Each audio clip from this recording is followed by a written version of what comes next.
Hello,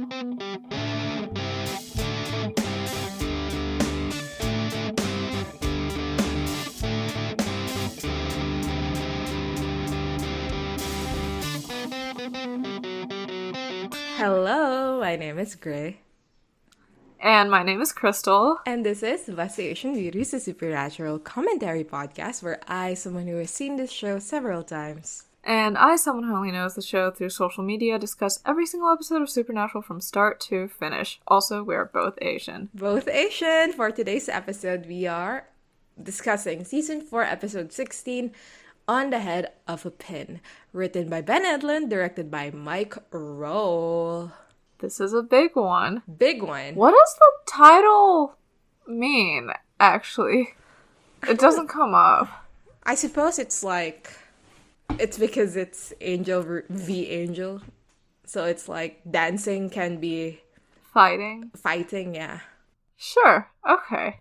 So they're dancing on the head of a pin this episode. I like the title of this one. And like, I know that nowadays and I mean even back then, like supernatural fandom has always been very conscious of like title names and like writers.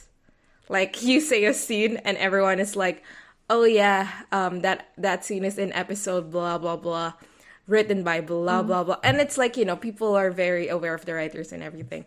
But even before I was involved with any fandom whatsoever, like, this episode I remember as, like, this is an episode I remember. And I remember it also as as being written by the same guy as The Man Who Would Be King. And, like, I don't even know why I had that, like, conscious thought. Or, like, I paid enough attention in that regard to have that conscious thought. But before I got into the fandom of it all. But, yeah. It's important. It's important. It's true. I mean, Ben Edlund has been swinging back and forth between being our enemy and being our friend. And by being our friend, I mean, like, being fine. So he's swinging back and forth being in between being our enemy and being fine. This episode... He's our friend this time. Yeah, he's our friend on this one. And, like, a big part of it is that it's like our first angel-centric episode. Like, really. Mm-hmm. Because all of the other ones, like, I think I mentioned it last episode, like, Cass would just show up for, like, 5 minutes or, like, halfway through the episode or whatever. The angels are never the center, the focus. Like, when we open this episode, and it's Cass, like, the first scene is Cass. And it's like... You know, I think about like, oh, what was people have felt when this was first airing? And they see this and it's like, okay, we're in the big one. This is the big plot one. And I mean, it is the big plot one. It's crazy. I suppose because they don't interact with much people we don't know prior, there's also less of the annoying, oh, the Winchesters are hanging out with people I don't want to like, and they're being so annoying about it, part 2. So I think that's a big part also of why it's so...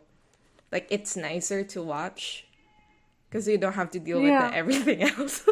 Right, there's no humans in this episode besides the two of them. I think, actually, this is a really good follow-up to last episode, don't you think? Yeah. The discussions of, like, being special and all that. Yeah, and, you know, whatever the angels have in store for you, it's not actually good. Stop lying to yourself. Yeah. Like, yeah, all those ideas get explored here. Like... I mean, throughout this episode, I did feel like empathy for Dean. I'm like, good lord, that's horrible. That reveal must have been horrible. That responsibility must be horrible and all that crap. I guess. Sorry, still no. I mean, it wasn't like my main when thought. When he got all upset, I was like, okay, and? You didn't know. He didn't know that was going to break the seal. Why does it matter? Well, it matters because it did. Well, I don't see how that's relevant. It's not important to his journey. It's not. It's not important to anyone's journey. No, I felt a lot about this episode. I don't know. This gets thrown around a lot in the Destiel circles. I mean, I don't really recall how people... like interface with it as a Destiel episode, but like it's not, and I also like that about it. Like Cass's struggles and all that is like removed from Dean in some way. Mm-hmm. And, like, they do interact, and their interactions are good. Like, I do think their conversations are good in this one. I mean, it's kind of like, what do we mean when we say it's a Destiel episode? Like, it's, like, obviously romantic or whatever. What like, okay, let's... Just that their connection seems to be the focus of the episode. Yeah, that's true. That's going to be our definition of the term from now on. Like, moving forward. It's their connection. Yeah. Their profound bond, even. Yeah, and this one, I like there is aspects of it here, but I like that it's so Cass-y. Like, it's so Cass-centric. Oh, Cass is so wonderful.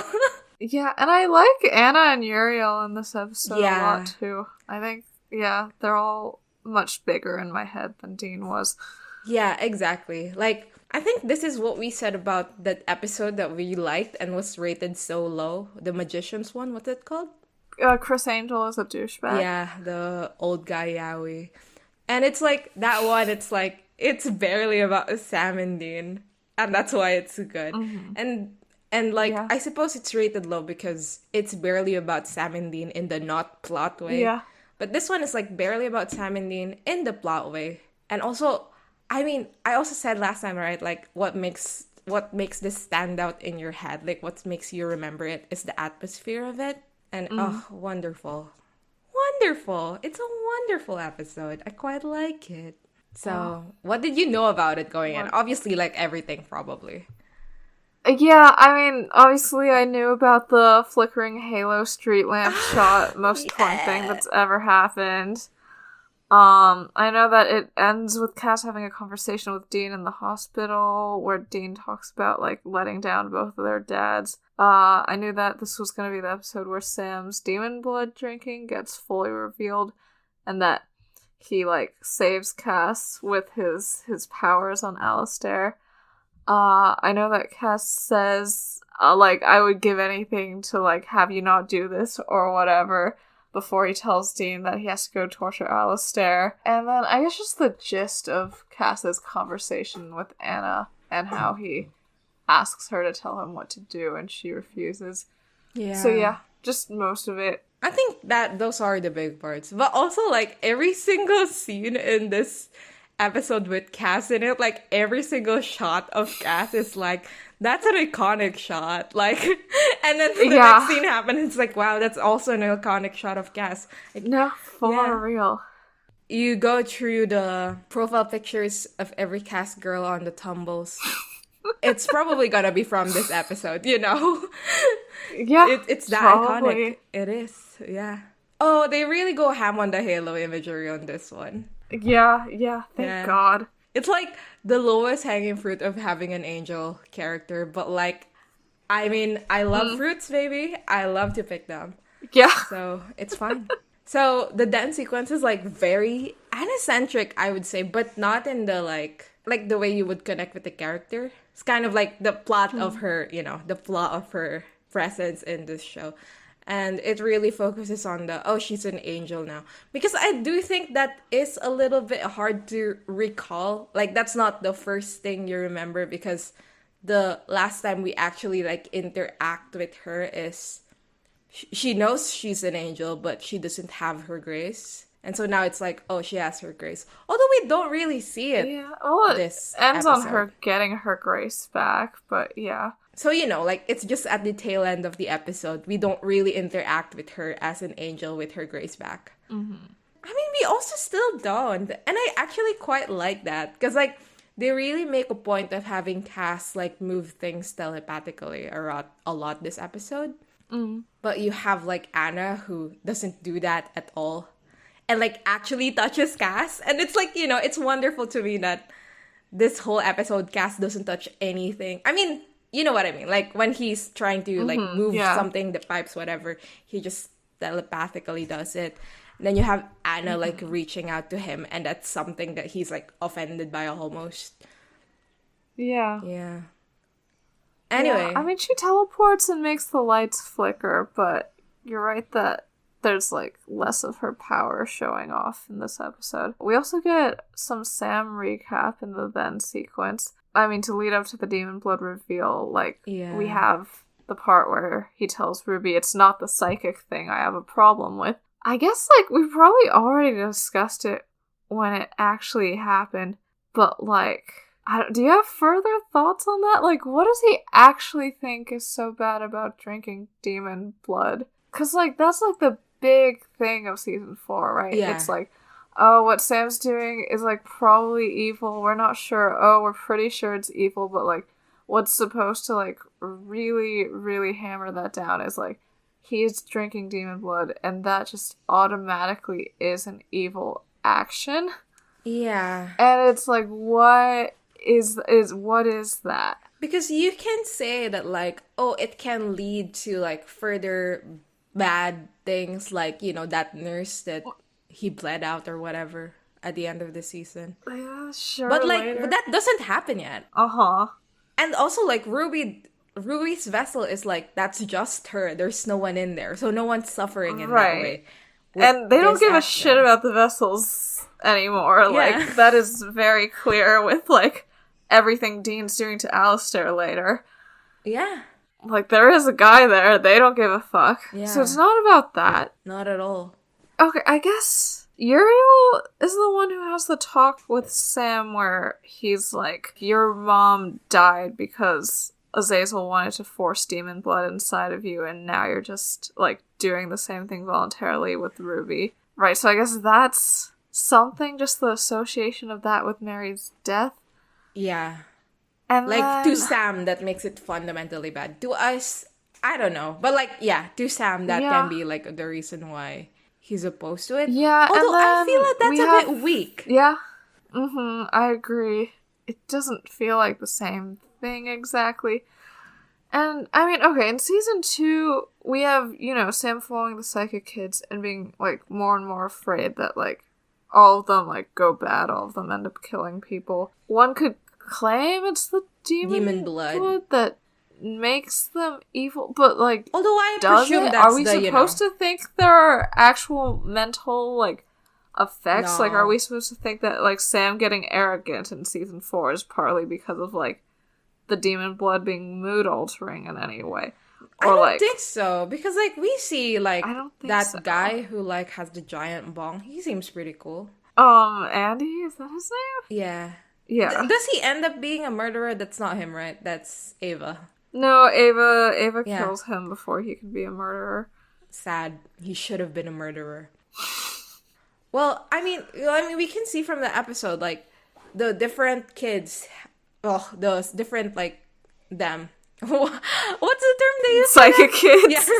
The different psychic kids, like, have different reactions. It's so funny when people call us Sam girls. True Sam girls would never.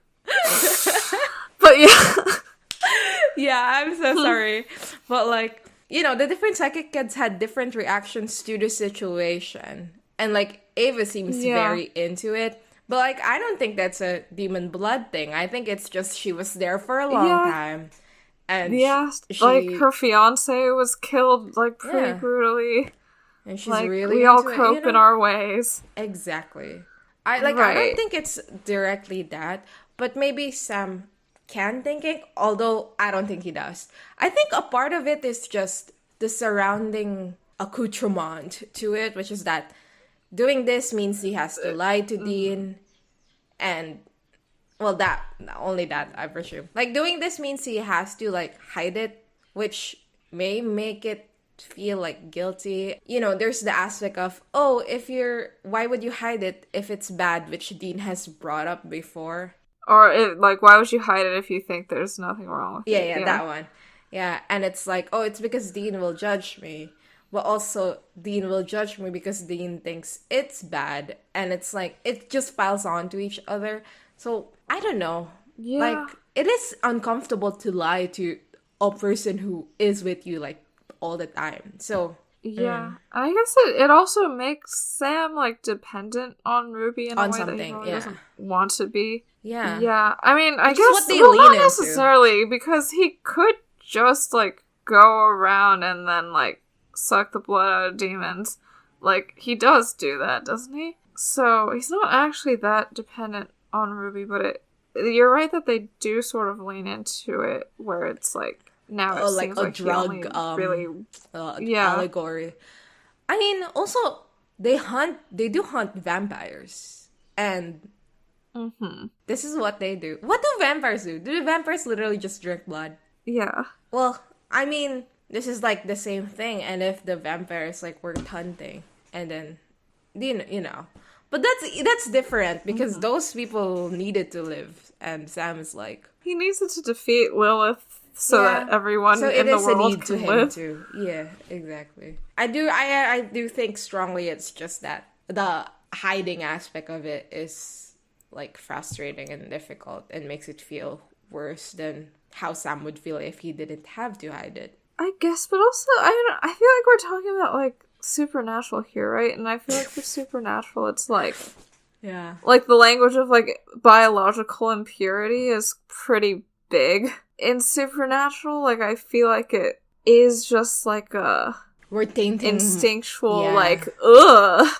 thing. Just like you're tainting your blood with like the inferior blood of like the evil demon race. Like it feels like they're leaning into that rhetoric and just expecting the audience to like understand that and like sympathize with that rhetoric, which like is another reason I guess why like the whole Sam is evil storyline just doesn't really work for me in season 4. Yeah. But yeah, I think there's probably a lot of things mixed up in it. Of course. Okay, I guess the one other then sequence thing that I thought was odd was that the line that they kept from Pamela was, "I know what you did to that demon," and not the part where she says, "If you think you have good intentions, think again." Like, why? Yeah. Why would Pamela knowing be important? She's dead. I think this is supposed to, like, do the whole... And it's not just exorcism now, like, it's killing, whatever. Sure. Okay. Yeah, but also it makes it seem like what Pamela had an issue with was, like, killing the demon instead of, like...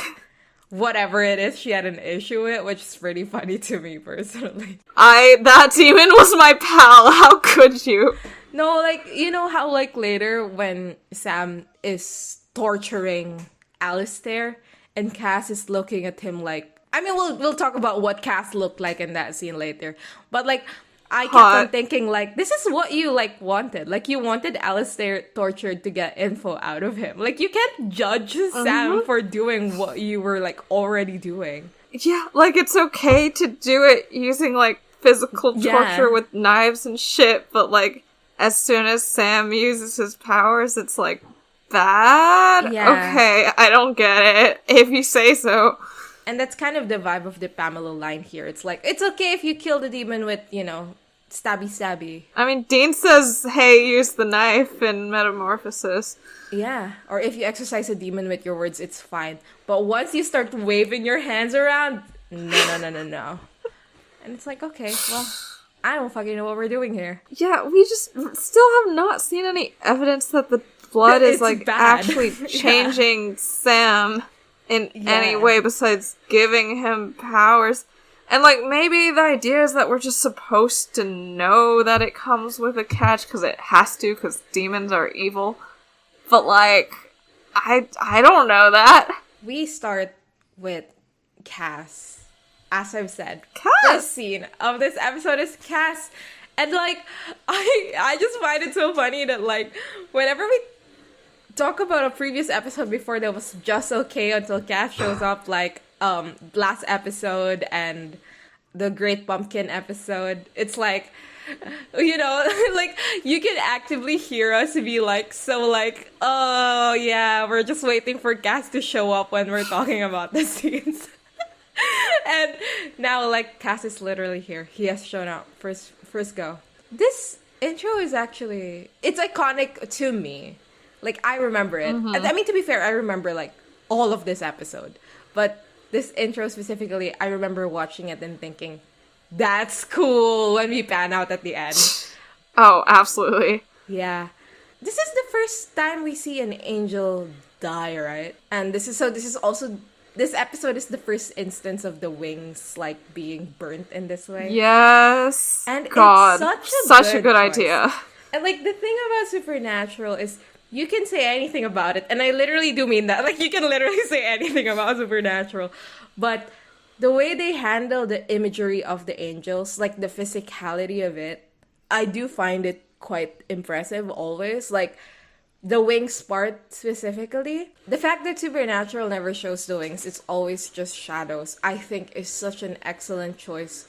Because, like, I just think, like, you need, like, a high budget and, like, amazing execution to be able to pull off having physical wings like that. But, like, even then, it's still so present, even though you don't actually see the physicality of it, it's so present. You know that Cass has wings because you've seen it, even though you haven't seen it. When these angels die, you know that they're angels who had wings because you see it. It's imprinted on the floor, burnt to the ground. Oh, wonderful. I mean, that we're not there yet. We're just with Cass, and he's walking. And it's like in this dark night, and there's like a bunch of cars, and they're crashed into each other. And Cass is just walking through this. There's like alarms blaring. He turns like a car alarm off. Yeah. Even though like the cops are already coming, so like I guess the only reason would be that like the sound bothers him, and I love that. I love it. Yeah, he walks towards this woman who is on the ground. Guess what color dress she's wearing? Literally, my first thought was like, they put this fucking angel in like a white nightgown-ish outfit. And she's blonde. Like, she like looks a fair amount like Mary, I think. Yeah, like, Supernatural is never beating the white nightgown allegations. Like, I genuinely do think they're never gonna beat it. Right, like, okay, so, like, she was on Earth, like, battling people, like, in this? Bad idea, I don't get it. Because Anna is an angel, yes, but she was human for a long while. So, when we see her, she's in her human outfit. And, I mean, I think with Cass and Uriel, they both are just sort of wearing what their vessels were wearing when they, like, possess them for the first time. Specifically, what I'm saying is, like, when we do see angels, like, I don't know, like, Naomi had a vessel too, but, like, that one is, like, she's dressed up corporate style. And then you have I don't know, there's, like, an angel in season 6 who shows up and reprimands Sam and Dean for using Cass. She's in corporate attire. I feel like Hannah was in corporate attire when she was in a woman vessel. Raphael, when he was in a woman vessel, was in... You know what I mean. And so this one kind of feels like a exception to the rule of, like, all the angels are in corporate wear. Yeah, I get that they, like, just wanted it to look really cool for their first angel death, and I do think that the, like, dress helps with the burnt wings and everything. Yeah, because it's like, a stark difference. She's part of their garrison, and their garrison has been on Earth for thousands of years, like, all fighting together, right? Is the history that Cass talks about with Uriel. So, like, yeah, I feel like realistically she wouldn't be wearing this. So, yeah, lady's on the ground, and Cass moves over, like, a piece of cloth that is covering her middle of her chest, and we see that she has a stab wound a little bit below her neck. That's below where the Grace is, right? Like, the Grace is closer to the Adam's apple area? Yes, I think the Grace is, like, at the base of the neck, almost. This is not a removing the Grace thing. This is, like, she's being stabbed to death. And Cassia looks at this and goes, "Goodbye, sister." It's James Charles here. He literally does not say it like that, though. That's a great Jensen Ackles doing a Misha Collins impression. Cass goes to leave, and we see a bunch of police officers just looking at this scene and going, "What the hell?" And then we swoop up. There's, like, a bunch of flashlights going around, like, looking at the area beside her. And as the flashlight pans around, we see that there are wings seared into the road. Wonderful. Yep. The timing of all of it is so good because you just, like, it's like a bird's eye view shot and you just, like, see her, like, as a spot of white against, like, this, like, dark night, black. And then just the flashlights just, like, move and overlap with each other just so, and then you see the wings and it's so cool. It's so cool. Yeah. They don't always do that in the future, do they? Like, when, like, Miriam died, did they bother to, like, have burned wings? They only do it for, like, dramatic stuff, I feel. I mean, when Cass died while getting stabbed, they didn't even wing him. God damn. Is that true? Like, at the end of season 12? I don't know, maybe that's a lie and I'm lying to you. I just feel like I would have seen, like, 10 million Cass burned wings shots in, like, AMVs. That's true. If we got to see a Cass burned wing shot. Like, I know that there's, like, a Jack one, because I see it. People will parallel the hell out of that if it, like, happened more than once for anything, yeah?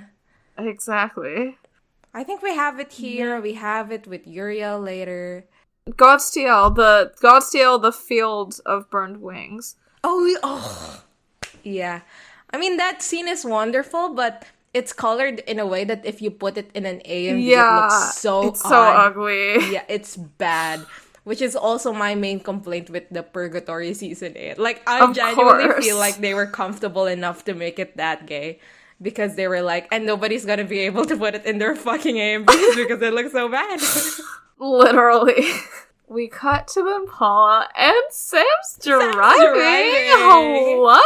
And immediately, I was like, okay, what are the, like, implications of Sam driving in this episode? Because they cannot just let that guy drive. It needs to have a reason. I suppose this is to, like... to continue the, like, I'm stronger than Dean, I can do things he can't thing. Yeah, which is also, like, the topic of the conversation while he's driving. That, like, Dean is, like, too upset, too tired... Blah, blah, blah.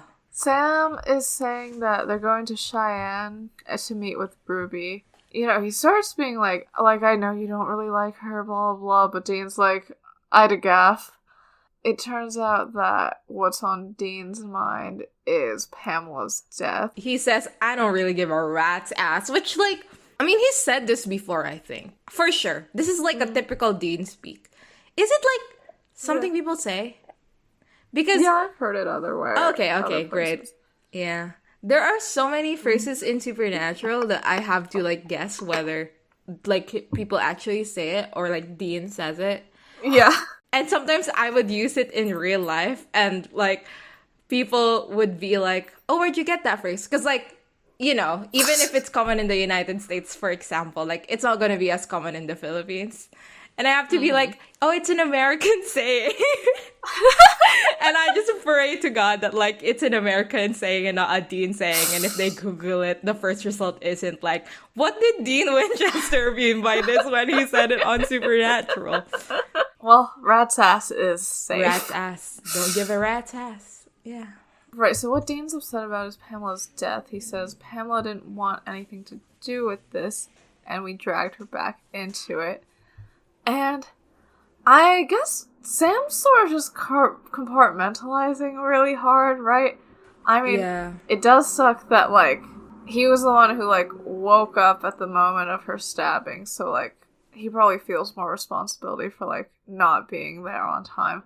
And also, like, her last words were to him and were, like, pretty soul-shaking for him or whatever. So, yeah, he's just going, like, she knew what was at stake. Dean says that he's tired of burying friends. Like... Who the hell did they have like, to bury no offense to Pamela. We saw her, like, 3 times. Yeah, also, who else was it? Who else did he bury? I don't think he did. Is there anyone else that they buried in season 4? Not that I recall. Season 3. Who in season 3? No, I'm asking. Like, who did they bury in season 3? Like, no, like, Bella died, but they didn't like her. Gordon died, but, like, Sam did that shit. Sam caused that to happen, yeah. Yeah. Henriksen died. But that's in season 2, right? Yeah. Is it in season 2? It's in season 3. No, Lilith Yusin Bello. Yeah, that's in... Okay, that's in season 3, and Dean did like him eventually, yeah. Yeah, and he did show up as a ghost in 402. You mentioned the other day, you don't think Dean is a friend person. Like, you don't think Dean just ever defines anyone as a friend. And I've been thinking about it, because, like, the only other person we have outlined here aside from Pamela is, like, Henriksen, and I think Dean wanted to fuck that guy, like, genuinely. Yeah. And I feel like Pamela, like, we were supposed to think that, like, both of the boys were attracted to her and she was attracted to them back. Not even that. In some way. To me, like, Pamela is more of the, like, it's a friend buddy, you know? Like, I don't think they're calling Pamela to talk to her about their days or whatever. Right. Or to, like, oh, I saw a snail on the road, effervescent her. You know? Like, I think she's someone they call when they need something for a job. And that's fine. Like, it's a fine relation to have to it. Pamela. Yeah, she's a work friend. Just like Sam and Bobby. Like, yeah. Yeah, Dean and Bobby is like, that's my dad, and Sam and Bobby is like, that's my boss, dude. Like, that's like a librarian that I met. That's my manager. He's really mean to me sometimes. No, exactly. But I don't know. Like, I mean, obviously, it's fine if Dean calls Pamela his friend. Like, yeah, they did go through shit or whatever. But you're right that Dean doesn't develop those what we typically think of as a friendship relationship with, like, anyone until we get to Charlie. I suppose I would say Charlie is a friend, although they also make it a point of being like, oh, Charlie's like my sister, which that typical Dean. Does Sam have any friends? Does Sam have any friends? Like, he used to. Like, he had, like, Stanford those college friends and that, everything. like, yeah, like, we open with him having friends. He was friends with, like, that kid who got bullied in After School Special. He was friends with Brady. We haven't met Brady yet. When the hell are we gonna meet Brady? I don't even know who Brady is. Like, I know Brady as, like, a college friend, but I only know him from, like, people who are like, oh, my headcanon for Brady is, and I have no idea what he is in canon. I'm so sorry. I know we're allegedly Sam girls, but, like, literally, it's no not one true. thinks that except for, like, Dean girls. Exactly. I mean, in the future, I feel like him and Eileen were friends before they were something, but, like, I think we would be called hypocrites for saying that because we're saying that Henriksen and Dean were not friends. But literally, Henriksen and Dean were not friends. Like, and Sam and Eileen were, like, calling each other and everything. Like, that's a different... Right. Yeah. Henriksen was trying to put them in, like, solitary confinement for the rest of their lives. Until, like, 20 minutes before his death. Rowena's gonna be his friend. That's true, but also I think they should fuck her. But that's just me personally. Oh yeah, I mean, also everybody. yeah, I mean, Sam and Eileen and Sam and Rowena were both, like, friends who should fuck Raw.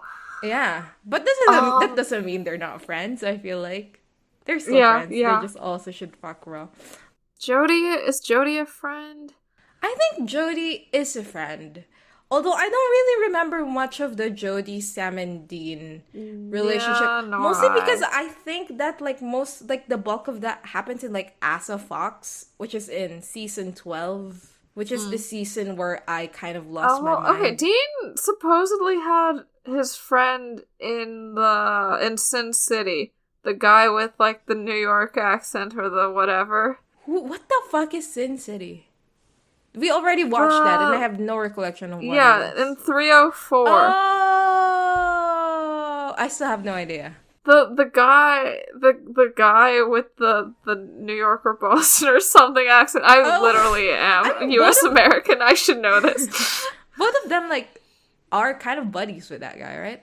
Well, no, like, he was someone that Dean had done a solo hunt with in the past, but Sam had not met yet. Oh, okay. Is this the guy with the, like, nice shirt? He talks about having a nice shirt. He's like, and the shirt's silk, bro, or something. Yeah. Good for him. Okay, also, as I was saying, Dean also had another hunter buddy. The one in, like, just the good old boys. What's Lee? that? Lee, yeah. That guy? What everybody thinks he fucked. Which doesn't really help our case. No, but, like, that's a buddy. That's a friend. And you know who else is his friend? Are we doing this again? It's Cass, baby. I think Cass is his friend. I mean, not yet. Not yet, yeah. Well, Sam and Cass are also friends.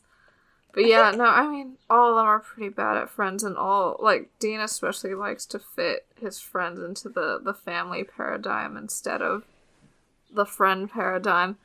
And also, I don't know, a lot of the people that he's close to, he just seems to see as his responsibility rather than, like, a companion.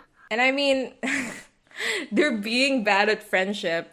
We see bleed over to Jack when he literally he makes friends with those kids and like kind of stabs one of them. Good for him. I miss Jack already. We haven't even met him in the podcast yet. His ideas of friendship came from like Riverdale or something. I'm sure those kids stab each other all the time. They're also like canonically in like a polyamorous like is that 4-person relationship for a bit. Yeah, maybe he saw those like I don't know, those fucking the Lebanon 2 lesbians people. And he was like, oh, okay, I see what's going on. We're all dating now? Yeah. Exactly. He was like, I know where this is going. They did it in Riverdale. And what's that? The greater Boston polyamorous circle or whatever. That joke that the greater Seattle polycule, yeah. Exactly. He's going to enter the greater Seattle polycule. Alright. Anyway, so, yeah, Dean says this line that doesn't really make that much sense. And Sam's still, pushing, still like, okay, and then we do this, and then we do this. And Dean says that he's just getting tired. And Sam says, well, get angry. Which I love. I thought that was an interesting thing to say because the next scene, Dean's angry. Yeah, they entered. He heard that advice and he was like, "Yup, on it." Dean was like so angry, and the whole time Sam is kind of like trying to stop Dean from being like, Dean, don't be so mad." And it's like, this is the people that you're probably supposed to be angry with, like for fucking real. But like Sam doesn't think of it that way because Sam thinks that like the path to the apocalypse is what's killing their friends, and so they need to stop the apocalypse. But to Dean, it's like the angel's not helping. You're putting us in danger. Yeah, the angel's not helping is what's killing our friends. And also, I guess a big part of it is that Dean had that conversation with Cass where Cass explicitly said, like, we sent you to do this, so. Yeah, well, okay, Sam's get angry is fun to me. Just because, like, I don't know, I guess I'd sort of forgotten how revenge-driven he's been for a long time. I mean, we saw him get quite revenge-driven at the end of season 1, and then we saw Mystery Spot, which is sort of like a look into what his first few months after Dean's death were like. Maybe this fits into what Pamela was saying about the good intentions, but it's like, I feel like we are like, he's trying to kill Lilith to save the world, but I guess he started trying to kill Lilith for revenge for Dean's death, right?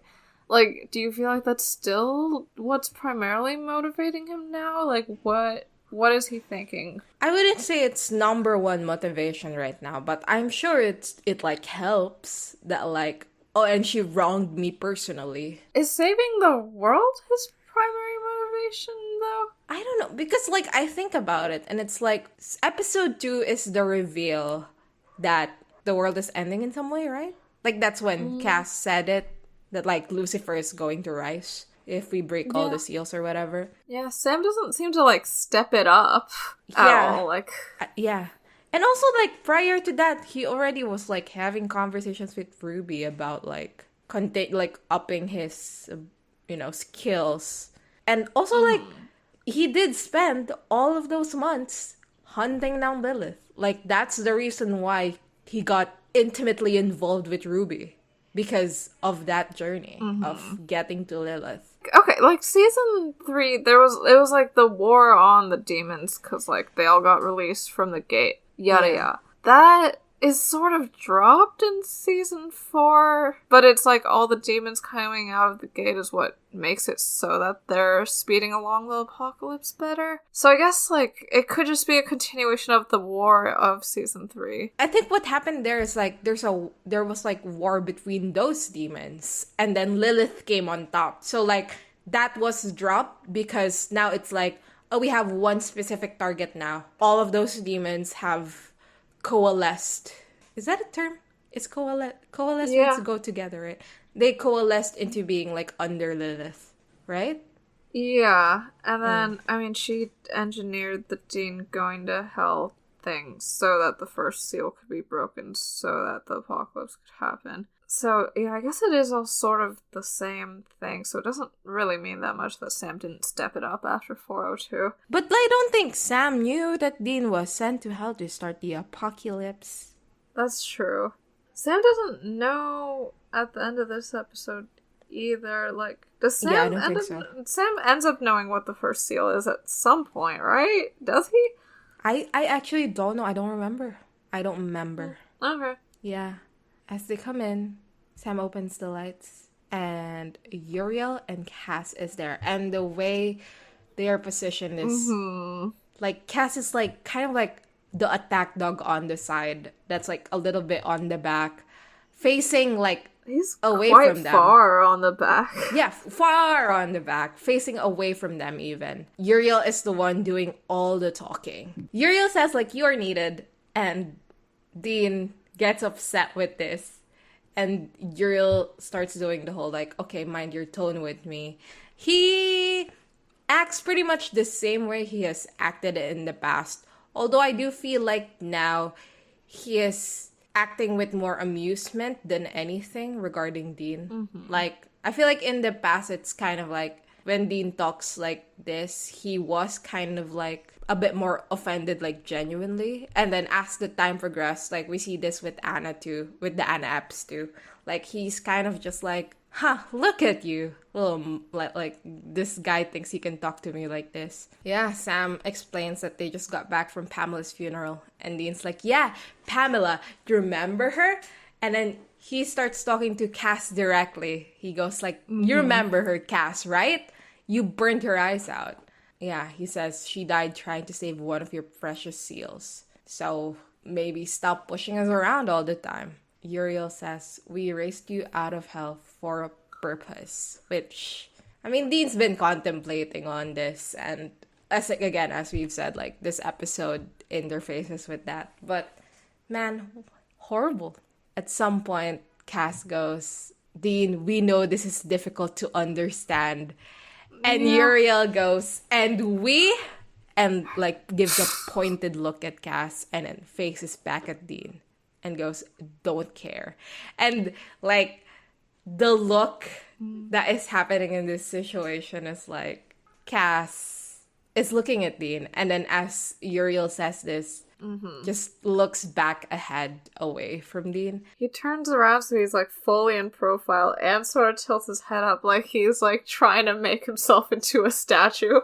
Exactly. And Dean notices this, and we linger on Dean noticing it. Because Uriel has said before that, like, see, he has this weakness, he likes you. The reason why I'm here instead of Cass is because, like, upstairs don't want him talking to you directly anymore because he's fond of you in some way. But, like, this is, I think, the first evidence we see of it being true to Dean. Oh yeah, like, the reason why they're doing this whole bit where Uriel is doing the talking and Cass is just standing there, and Uriel stopping Cass from saying that like this, is because Cass likes me, which does massively inform his decision to talk to Cass later by himself, I think. Uriel says that 7 angels have been murdered from their garrison, him and Cass. Last one killed tonight. They think it's demons. Sam is like, if a demon can kill angels, how the hell are we supposed to fight it? And Uriel's like, oh, that's not what we need. We just need to find who it is. And Cass starts to move forward and starts talking. He says, we don't need to hunt down the demon. We already have a demon, Alistair. We just need him to speak. As he's doing this, he's sort of like, he's trying to keep a very open expression and like make eye contact as he like sort of leads up to what they're gonna ask of Dean. And like that coupled with the like, we know this is hard to understand thing is nice. Like he's like been observing and he's like, I'm gonna try to take like the human stance the whatever, like, making Dean trust me stance to do this. Dean makes a comment that, like, oh, it's going to be difficult to make Alistair talk because that guy's like a black belter in torture. Have we already talked about how it's, like, it is actually weird how fast Supernatural jumps to torture? Yeah. Like... yeah. Like, it's like, he won't talk. Okay, well, I know what the only logical next step is. I don't know. I mean, it's a common trope in, like, all media forever and ever. But, like, you know, like, confessions extracted under torture are not reliable, etc., etc. But Supernatural really likes to legitimize it as the only way to get monsters to talk. Yeah. And Uriel says, yeah, and that's why we have come to his student. And you happen to be the most qualified interrogator we've got. And throughout this scene, we don't see, like, from here onward until the very end when Dean gets teleported out, we don't see Sam at all. And it does frustrate me. The reveal that's happening here is that they're asking Dean to torture Alistair because Alistair is like the head torturer of hell or whatever. And he taught Dean to do it. I understand that this is like important to Dean's journey or whatever, but I feel like it's also pretty important to Sam's journey. Later, you know, he makes the argument that like Dean is not strong enough to do this. And I feel like if we are able to glean in this scene that like it's because Sam understands the implication of like this is the guy who tortured Dean and taught him to torture. So like surely this isn't just like, oh, I'm like torturing a demon. This is like a personal thing and he won't be able to do it because it's a personal thing. I feel like that would inform Sam's words more or whatever. Yeah. I mean, for an episode that is like big on the Sam reveals, we get nothing of Sam. But like, it's fine because we also barely get anything of Dean, even though it's big on the Dean reveals. Again, like, this is not about them. This is not an about them episode. Yeah. But I wish in this scene, it was like just one shot of Sam. Cass starts doing the convincing. You're our best hope. And Dean goes, nope, you can't ask me to do this, Cass. Not this. Dean loves to make it personal. Yeah, he does. I mean, when's the first time he said Cass to Cass's face? Have we had that conversation? I remember it was during a time when we were really angry at Dean, so we couldn't appreciate it. No. That's different. That's him saying that to Sam. Saying like, but Cass said that you're doing something evil or whatever in Metamorphosis. But like to Cass's face, is this the first time? Oh, I can check. Okay, yeah, this is Dean's... Well, Dean's first cast was earlier when he was like, you burned Pamela's eyes out, remember? Yeah. And Sam calls Cass to his face earlier than Dean does. When this scene was happening, I did keep thinking, like... Because, like, the first Cass even, the, like, oh, Pamela, you burned her eyes out, remember? It's before the... Dean, we know this is difficult for you or whatever part... Which is the part where Dean is like, oh, something's happening to Cass. I don't know, he starts doubling down on it. After that part, he like just does it a lot this episode. I don't know, I think about this thought I had quite a while back where throughout a lot of the times Dean has made a plea to Cass over anything, it's always like because it's me. He does it in like season 8 with the goodbye stranger scene. Like he goes, Cass, it's me. Like that's the plea. I know you're in there. I know you can hear me. It's me. And it's like no other argument is made other than it's me, Cass. When the angel tablet thing fell through and Dean is mad at Cass for it and he goes like, oh, you didn't trust me.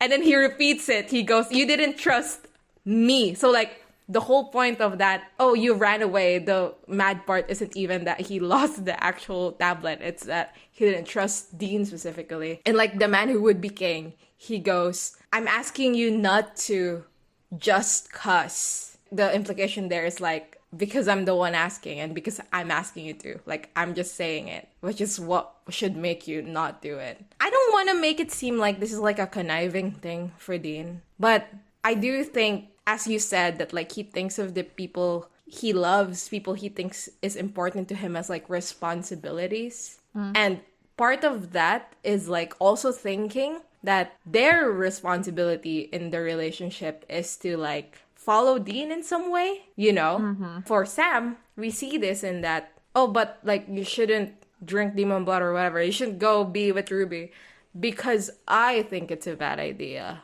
Yeah, maybe I don't have like the data to back it up, but like I think, and therefore you should. With Cass, the moment he realized that Cass cares for him, that becomes the same argument with him too. You care about me, and I think, and therefore you should. And I feel a little bit like this is the moment he realizes that this is something happening. That he can tell Cass, like, but it's me, and I'm telling you this. Yeah, I don't really see that, but I like the reading. I don't really see it. I feel like it's too early for him to think that way. I think right now he's just straight up angry and scared. In this post that I made about it, that I'm currently referencing, I'll probably reblog it. I say that like in Lucifer Rising, the last ep of this season, like Dean argues to Cass like, no, we need to save the world. If there's anything to die for, it's this, saving the world. And Cass was still like, no. The moment he decides to turn around is when Dean goes, we're done.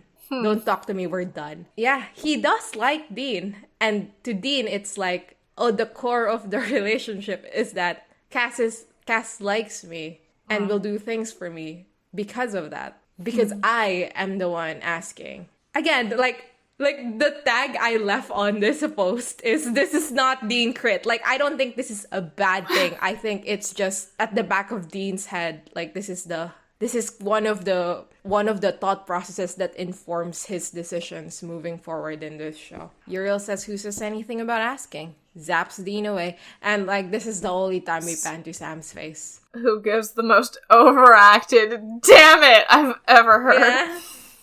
Damn it. Good for him. So we got to some, like, creepy old building where they're keeping Alistair. He's, like, chained up in a devil's trap and all that shit. Dean and Cass are watching him through the door. Dean just is not having it. He is trying to head out.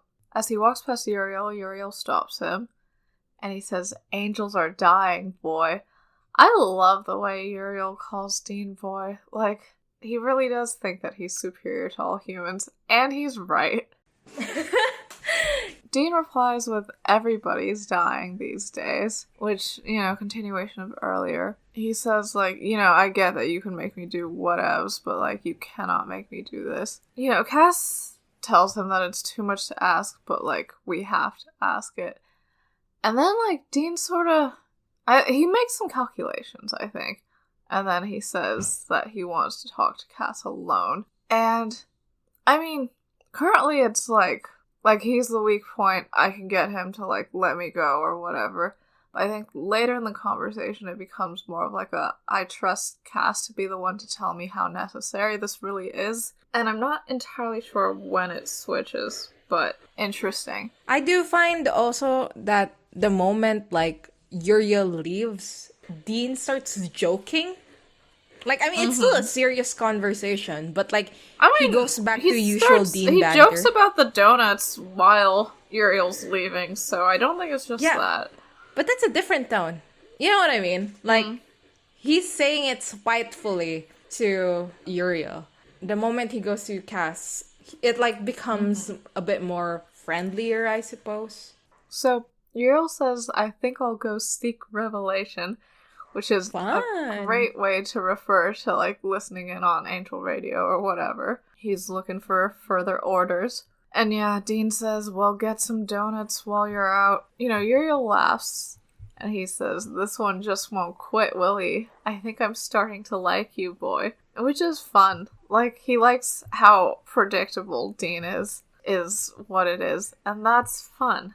I enjoy the way that familiarity can breed fondness, even if it's, like, begrudging or, like, mostly tinged with annoyance. I'm just sad that Uriel dies this episode. I want him back. I do, They bring so many people back, right? But, like, he doesn't ever? Do they bring angels back other than Cass? Does Gabriel not die and then come back or something? Oh, yeah, Gabriel comes back. I need you. What the fuck? No, I already said my savory elfies in Tall Tales, and I was allegedly quite nice about it, so I'm not going to taint that experience. Right, when Uriel disappears, yeah, Dean makes some joke about how you guys don't walk enough, you're gonna get flabby. Cass doesn't laugh, and Dean's like, you know, I'm starting to think Junkless has a better sense of humor than you do. Maybe you didn't laugh because you're not funny. You're unfunny.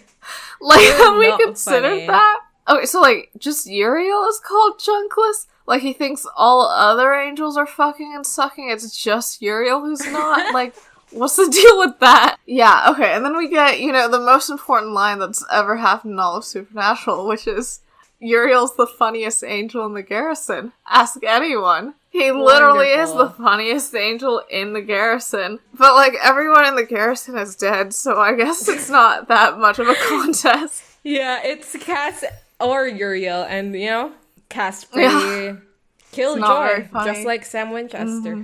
He does get funnier in the later seasons, I feel. Yeah. He develops a sense of humor that is so endearing. Yeah, I mean, he learns how to be funny from Dean. It's just that, like, because he's the one delivering the jokes, like, it's funny. And also because he's not misogynistic. He also is, like, I mean, I don't want to be like, oh, Cass is just, like, funny and that he's not intentionally funny. I do think he's intentionally funny sometimes. But a lot of the, like, you know, like when he goes into that, to like cut off Pestulence's hand or something. And they were like, how'd you get here? And he goes, I took the bus. Like, you know, that's like, he's just saying a fact. Like, he literally just took the bus though, for fucking real. Yeah, stuff like that. Like, I do think his humor is like very deadpan way. Oh, I love Cass. Yeah. He does get funnier later. So Dean, like, sort of does something with his face to, like, switch into real talk mode.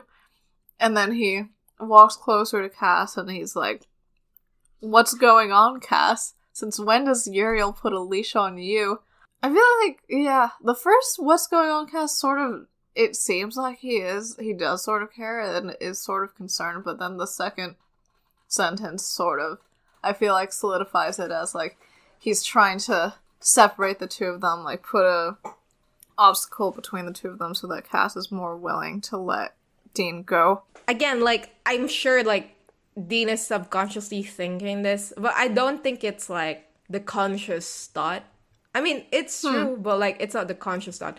I think it's more of, like, he does genuinely believe that, like, he can change Cass's mind. If it was just Cass here, or if it was Cass who is, like, doing the negotiations with Dean, it would be easier. So, like, this question legitimately is, like, why is Uriel the one talking to me? It should be you. And, like, you know, the implied thought is, because I'm sure you'll listen to me probably more than Uriel will. Cass says, my superiors have begun to question my sympathies.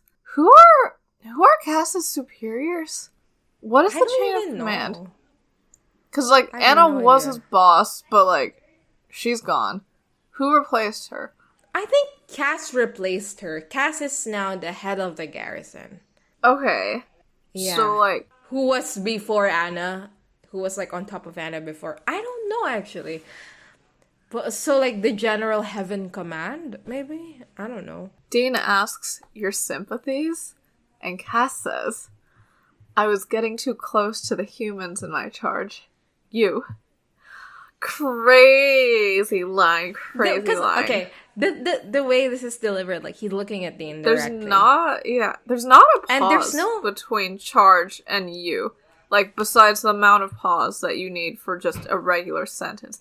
Like, he's not emphasizing it, and he's not, like, holding it back or something. Like, yeah. I don't know. It just feels so much about... It feels like how you can't feel shame for something that you don't have a name for yet. Exactly. This is just a statement of fact. It's not like a reveal of emotion. Like, you know, like to Cass, this is like, it's not something he is ashamed of. It's just, oh, and that can be dangerous because it can lead to doubt. And like, you know, it's delivered in such a straightforward way. It's delivered in a way that is so, I'm just telling you, it's a statement. It's a fact. Dean does seem a bit taken aback by this, though. Yeah. Do you think Dean understands that, like, this is, like, unique to Cass? I mean, because, like, the only three angels we've met at this point is Cass, Uriel, and Anna. Anna wanted to fuck him so bad. Yeah, Anna wanted to fuck him so bad. Uriel's an asshole to him. And Cass is, like, seems like a reasonable guy sometimes. So, like, yeah, maybe Dean doesn't really comprehend that, like, the way Cass is interacting with him and talking to him is, like, weird. Like, this is weird for an angel to do with a human. Right, but now that, like, his superiors are being like, Cass, you're being, like, way too weird, this is when Dean's like, oh, this is different. Also, like, I mentioned it looking straight ahead, because the rest of this line is, I was getting too close to the humans in my charge, Hugh. They feel I've begun to express emotion, the doorways to doubt. And then he turns and, like, looks away in kind of like a, as you said earlier, like looking away and then like holding your chin up high, kind of like you're making yourself into a statue.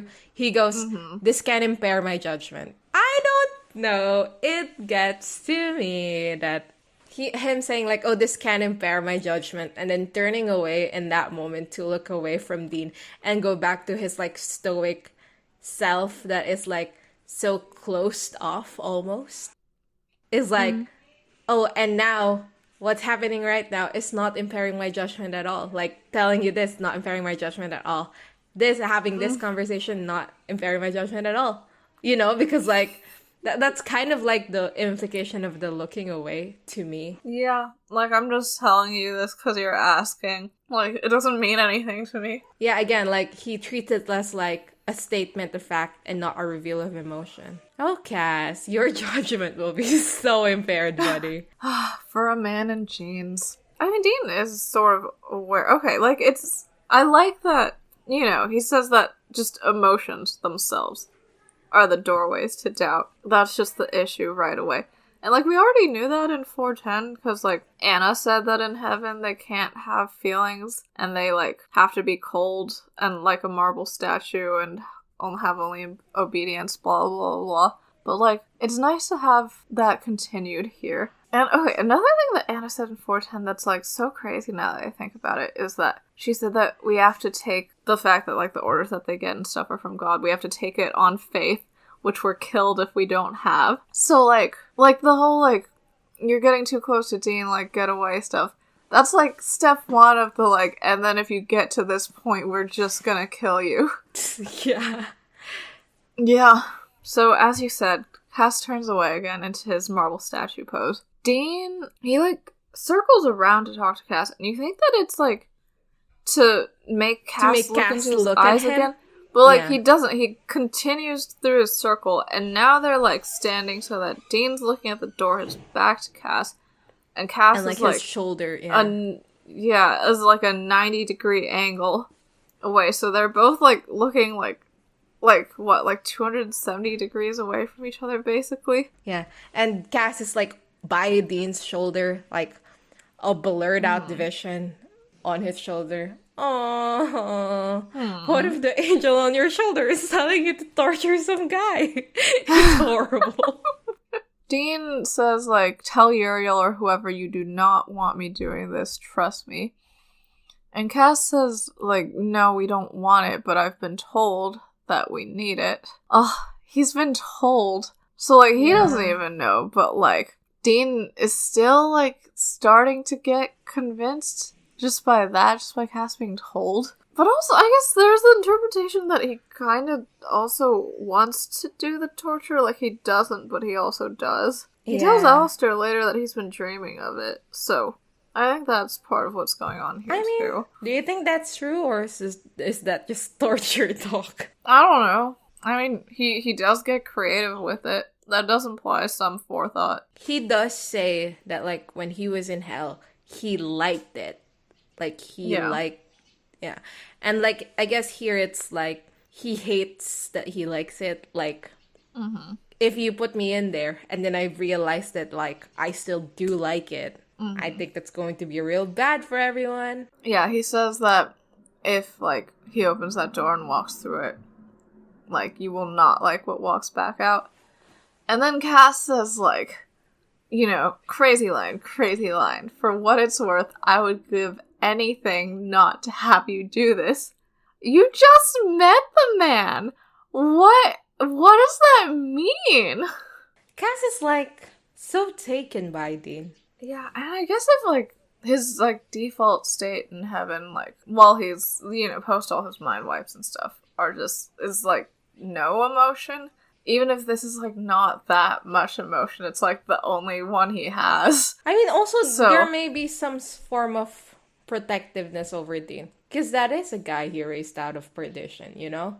So it's like, I went through all of that trouble to get that guy out of there, and what, we're just going to break him? Right, and also, he said that, like, what, like, his Garrison did, like, laying siege to hell was to prevent Dean from breaking the first seal. So, like, he probably spent, like, months or whatever fighting, like, just thinking, like, and I really don't want Dean to torture people. So, yeah, it probably does feel cognitively dissonant to be like, and now we're telling him to torture people? I spent so long trying to get him to not torture people. So, yeah, Dean closes his eyes, and then we cut inside the room because it's torture time. Yeah, they really will just do torture in Supernatural. They really will. So we enter the room. Dean is wheeling in a cart, and Alistair is still there, tied up, chained up onto the, like, whatever that thing is. As Dean is walking, he starts singing a song, I think, called Cheek to Cheek, and this, like, that, like, singing really brings out, like, something in me. Like, I'm like, yeah, that's real bad. And so, yeah, I quite like it. He actually does, like, deliver a bit of, like, some lines later in a sing-songy manner, too. And, like, I think it really adds to the vibe. Takes off the cloth off the cart. And it's a bunch of, like, rusty torture materials. And I was like, dude, yeah, you're gonna torture this guy, and then what? You need to get a tetanus shot? You're gonna die of tetanus? And he literally did. He literally did fucking die of tetanus. Yeah, no, that wasn't because of the rusty nail in that barn. That was just, like, the season 4 shit. Like, Cass had been healing him, like, all the time because of all the tetanus that he was getting from, like, this episode. And then finally, like, after Cass finally, like, fully truly kicked it, like, it's over for Dean. The tetanus finally got to him. It was a ticking time bomb. Like, Dean was gonna fall off tetanus at some point. And he did. And Alistair, you know, is laughing, giggling, twirling his hair if he was able to reach it. He goes, oh, sorry. This is very serious, like, very emotional for you and everything. Yeah, but, like, God, are they serious? Did they really send you to torture me? And yeah, Dean starts the whole, like, tell me the name. Tell me who's killing the angels. And Alistair says, you think I'll see all your scary toys and spill my guts? And Dean goes, oh, you'll spill your guts one way or another. Which, I remember this line. He goes, I just didn't want to ruin my shoes. I remember this line. I mean, again, I remember this episode so well. It's not even an episode I frequently rewatch. But, yeah. I don't know. Dean just starts torturing the guy. I don't know what to tell you. Yeah, it's nothing particularly important. It isn't even, like, worse than anything else we've seen on this show. But, like, we're just supposed to think it's worse. I do like the line when Alistair says, like, oh, you think you can, like, get to me? You left part of yourself back in the pit. And then he goes, let's see if we can get the two of you back together again, shall we? Implying that, like, what he left in the pit was, like, the part of him that was, like, the torturer. And now, like, in this scene, we're gonna get Dean back. The connotation of, like, the words, you left part of yourself back in the pit. Like, Sam uses it later. He came back, like, missing or something. As Dean is, like, preparing his stuff, Alistair drops it, like, he also tortured John, which Dean does, like, here. And it does, like, I don't know, spark some interest in him. Right. Because John escaped and went to heaven at what the the end fuck of season even? 2. Remember? What a weird-ass season. Well, that scene was so... And they do, like, the, like, benevolent smile bullshit. Yeah. Hilarious. Right. While we were on hiatus and doing Rubbish Pod, Danica did ask me, like, what's the, like, ratio of, like, humans to, like, demons torturing people in hell? Like, there's no way that there's enough, like, humans in there for every demon to, like, get a go. I mean, some of them are crossroads. Some of them are... Okay, but, like, how many? Like, what is the, like, job allocation in hell? Like, what percentage of the demons are primarily doing torturing? I mean, also, like, there's not gonna be a lot of crossroads demons, I feel like. Yeah. Like, I feel like they're not super in demand. Yeah, It's not a rising industry. I guess, like, some of them go on Earth and possess people and, like, kill people for funsies, but, like... Yeah. It seems like, like, hell doesn't like them to get back up there because, like, you know, Meg's always been like, it's such a pain, like, when I get exercise to, like, claw my way back up to Earth. Because isn't it, like, the ratio of, like, dead people to alive people is about, like, 14-1 or whatever, right? And I'm assuming most people break.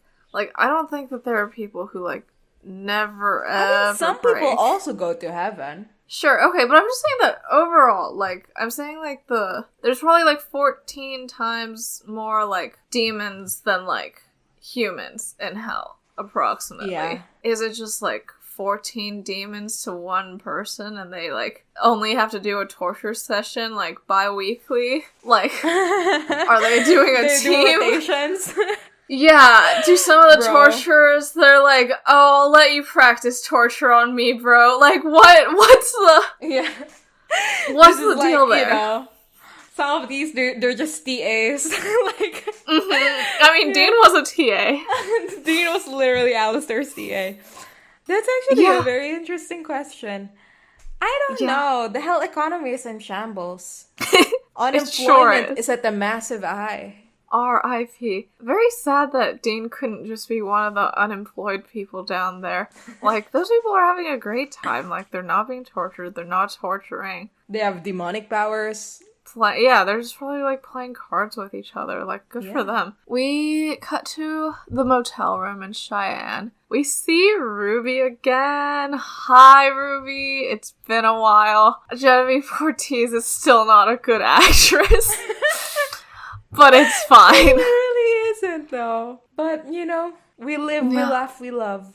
You know, she doesn't really want to be here because there's angels around. And she also doesn't see why Sam needs to find Dean because, you know, it seems like it's a good plan. Everything's gonna work out. And Sam says he can't do it. And Ruby says, look, I get it. You don't want him going all torture master again.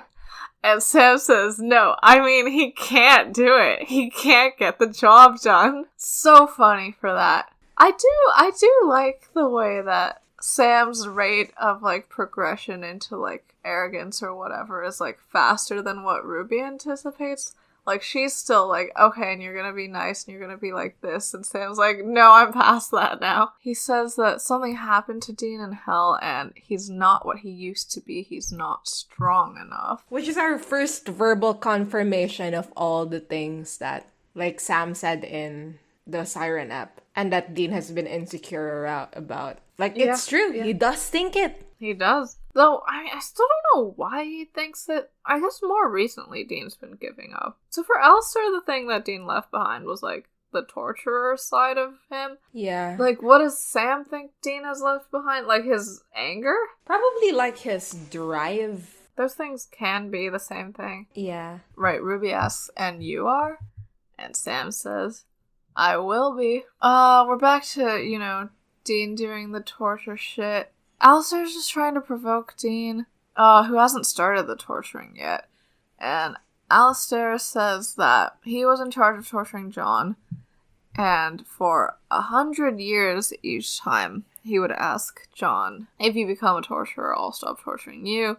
But John said no every single time. I don't believe it. Like, I know that technically this must be the case, because if John had given up, that would have been the righteous man breaking and the first seal would have broken. But, I don't believe it. I think I do believe it, because I do think John Winchester thinks himself a good man. To be above that, yeah. I mean, the only reason why he was able to reason out, treating Sam and Dean the way he did it is because it's for a greater good. I'm being a hero by doing this. My kids suffering because I can't be there is actually me suffering because I can't be there for them, which makes me a hero because I'm doing it to save the world, And so I think this does fly for John Winchester's characterization to hold out and be oh, but I'm the one suffering and I am able to hold out that suffering, because I feel like that's the same reasoning he has used for Sam and Dean, even though I would argue and everyone would agree that Sam and Dean suffered more in those situations. All right, I can see that. Yeah, Alistair gives the iconic Daddy's little girl he broke in 30. Yeah, just like us, except we broke in 29 or something. What are we talking about? We used to do 2 episodes per week, and then by episode 29 we quit that. And I said in the podcast I wanted us to quit in 30 because just like Dean Winchester. But yeah, alas, we had to do it now. Sad. Devastating. Yeah, and Alistair calls Dean not the man your daddy wanted you to be, which Dean echoes at the end. And then Dean, picks up some holy water. Alistair's not impressed. But then Dean says, that in hell he dreamed, and over he dreamt of being able to torture Alistair, and therefore he has a few ideas. And he gets a needle, and he fills it up with holy water, and then he walks over, and then we cut to outside, where Cass is listening in, and Alistair is screaming. Yeah, I do like the part that, Alistair is just being oh, holy water, come on, Dean.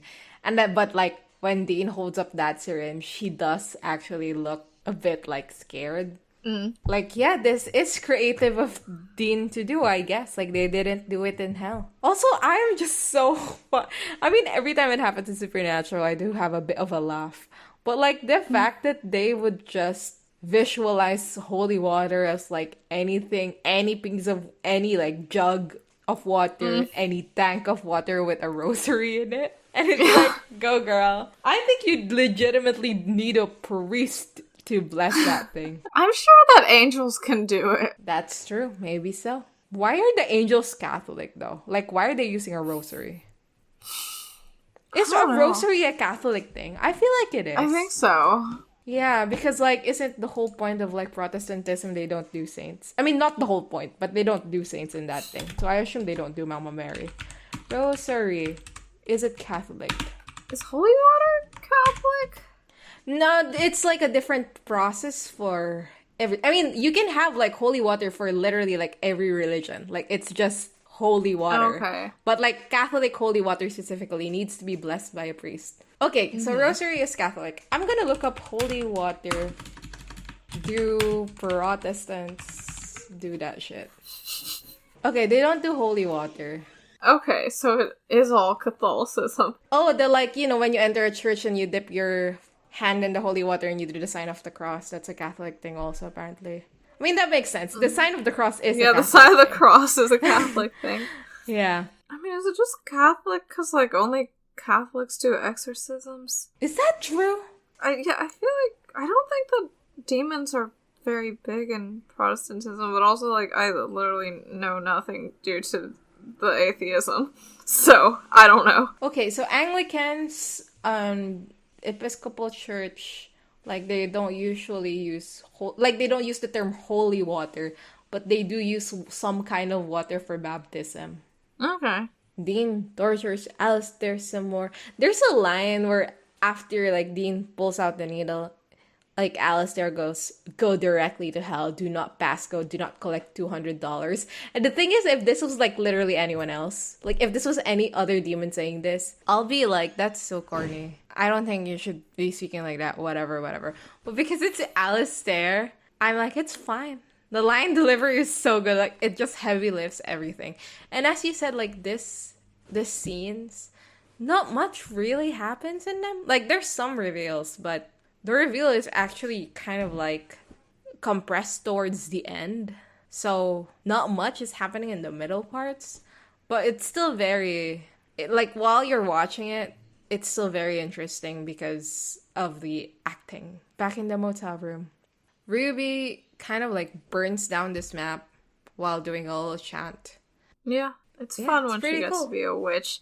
And her eyes turn black. What happens is it burns down the entire thing and leaves a little piece of it. And she goes, yeah, that's where Dean is. Yeah, and as Sam looks at this, he turns to Ruby and goes, "Ruby, it's been weeks. I need it." How has it been weeks? Like, he could throw Alistair in 415. Like, I thought that they were, like, meeting up again, like, since Criss Angel. Have they been meeting up and him not drinking her blood? Maybe, or, like, maybe it's been a while since they have met up. When was Criss Angel? That's true. Criss Angel was it, like, 413? No, that was after school. 412. So, okay. Yeah. Yeah, and right, he was calling Ruby in 414, but they didn't actually meet up. So yeah, perhaps it has been a while. Ruby says, "You don't seem too happy about it." Is that an odd thing to say? I don't know. Never drank blood, so I don't know. Right, are you saying, like, does it seem like she's, like, offended by it? Yeah. Is it, what's that supposed to mean? I mean, he doesn't seem too happy about it. It's just an observational statement. Okay. I don't know. I think she's still, like, trying to get him to get over, like, the qualms that he has around the blood drinking. Okay, and also, I don't know, like, the blood drinking is mixed with sex. And, like, I'm not entirely sure what the sex means to either of them. Because, like, I feel it's mostly, like, for Ruby, I think it definitely started as just, like, it's easier to manipulate him now. But, like, I don't know if that, it also, like, matters to her emotionally. I also don't know if it matters to Sam emotionally, or if he's just doing it as a way to, like, somehow make the blood drinking seem less weird to himself. So, like, there could be a reason to feel offended if you're equating the two, with, like, blood drinking with having sex. But, like, are they having sex? I mean, she straddles him and then kisses him. I don't know if they have sex after that. Yeah, but, like, the act is definitely portrayed as sexual. Yeah, okay. Sam just goes like, I mean, you think I want to do this? This is the last thing but I need to be strong. Yeah. Blah, blah, blah. It is interesting how Sam and Dean are both leaning into their dark side and, like, doing something that they, like, don't want to do but have to in order to get this information from Alistair. And I guess, like, both of their sets of actions are condemned by the narrative. At least, so at least that's nice. I think so. I mean, Anna comes in and she's like, this is terrible and God doesn't want this for the torturing. Yeah, but, like, with Dean, I feel it's more like doesn't want this because it'll be a boo-boo for him. Like, he'll be sad about it. You know? No, she also says it'll ruin the one real weapon you have, which makes it seem like there's, like, a... Oh, okay, you thought that just meant, like, emotional hurt? Oh, I fully thought it was, like, Dean needs to remain morally pure to be Michael's vessel or some shit. But no, you're right. It probably is just, like, his feelings will be hurt. Yeah.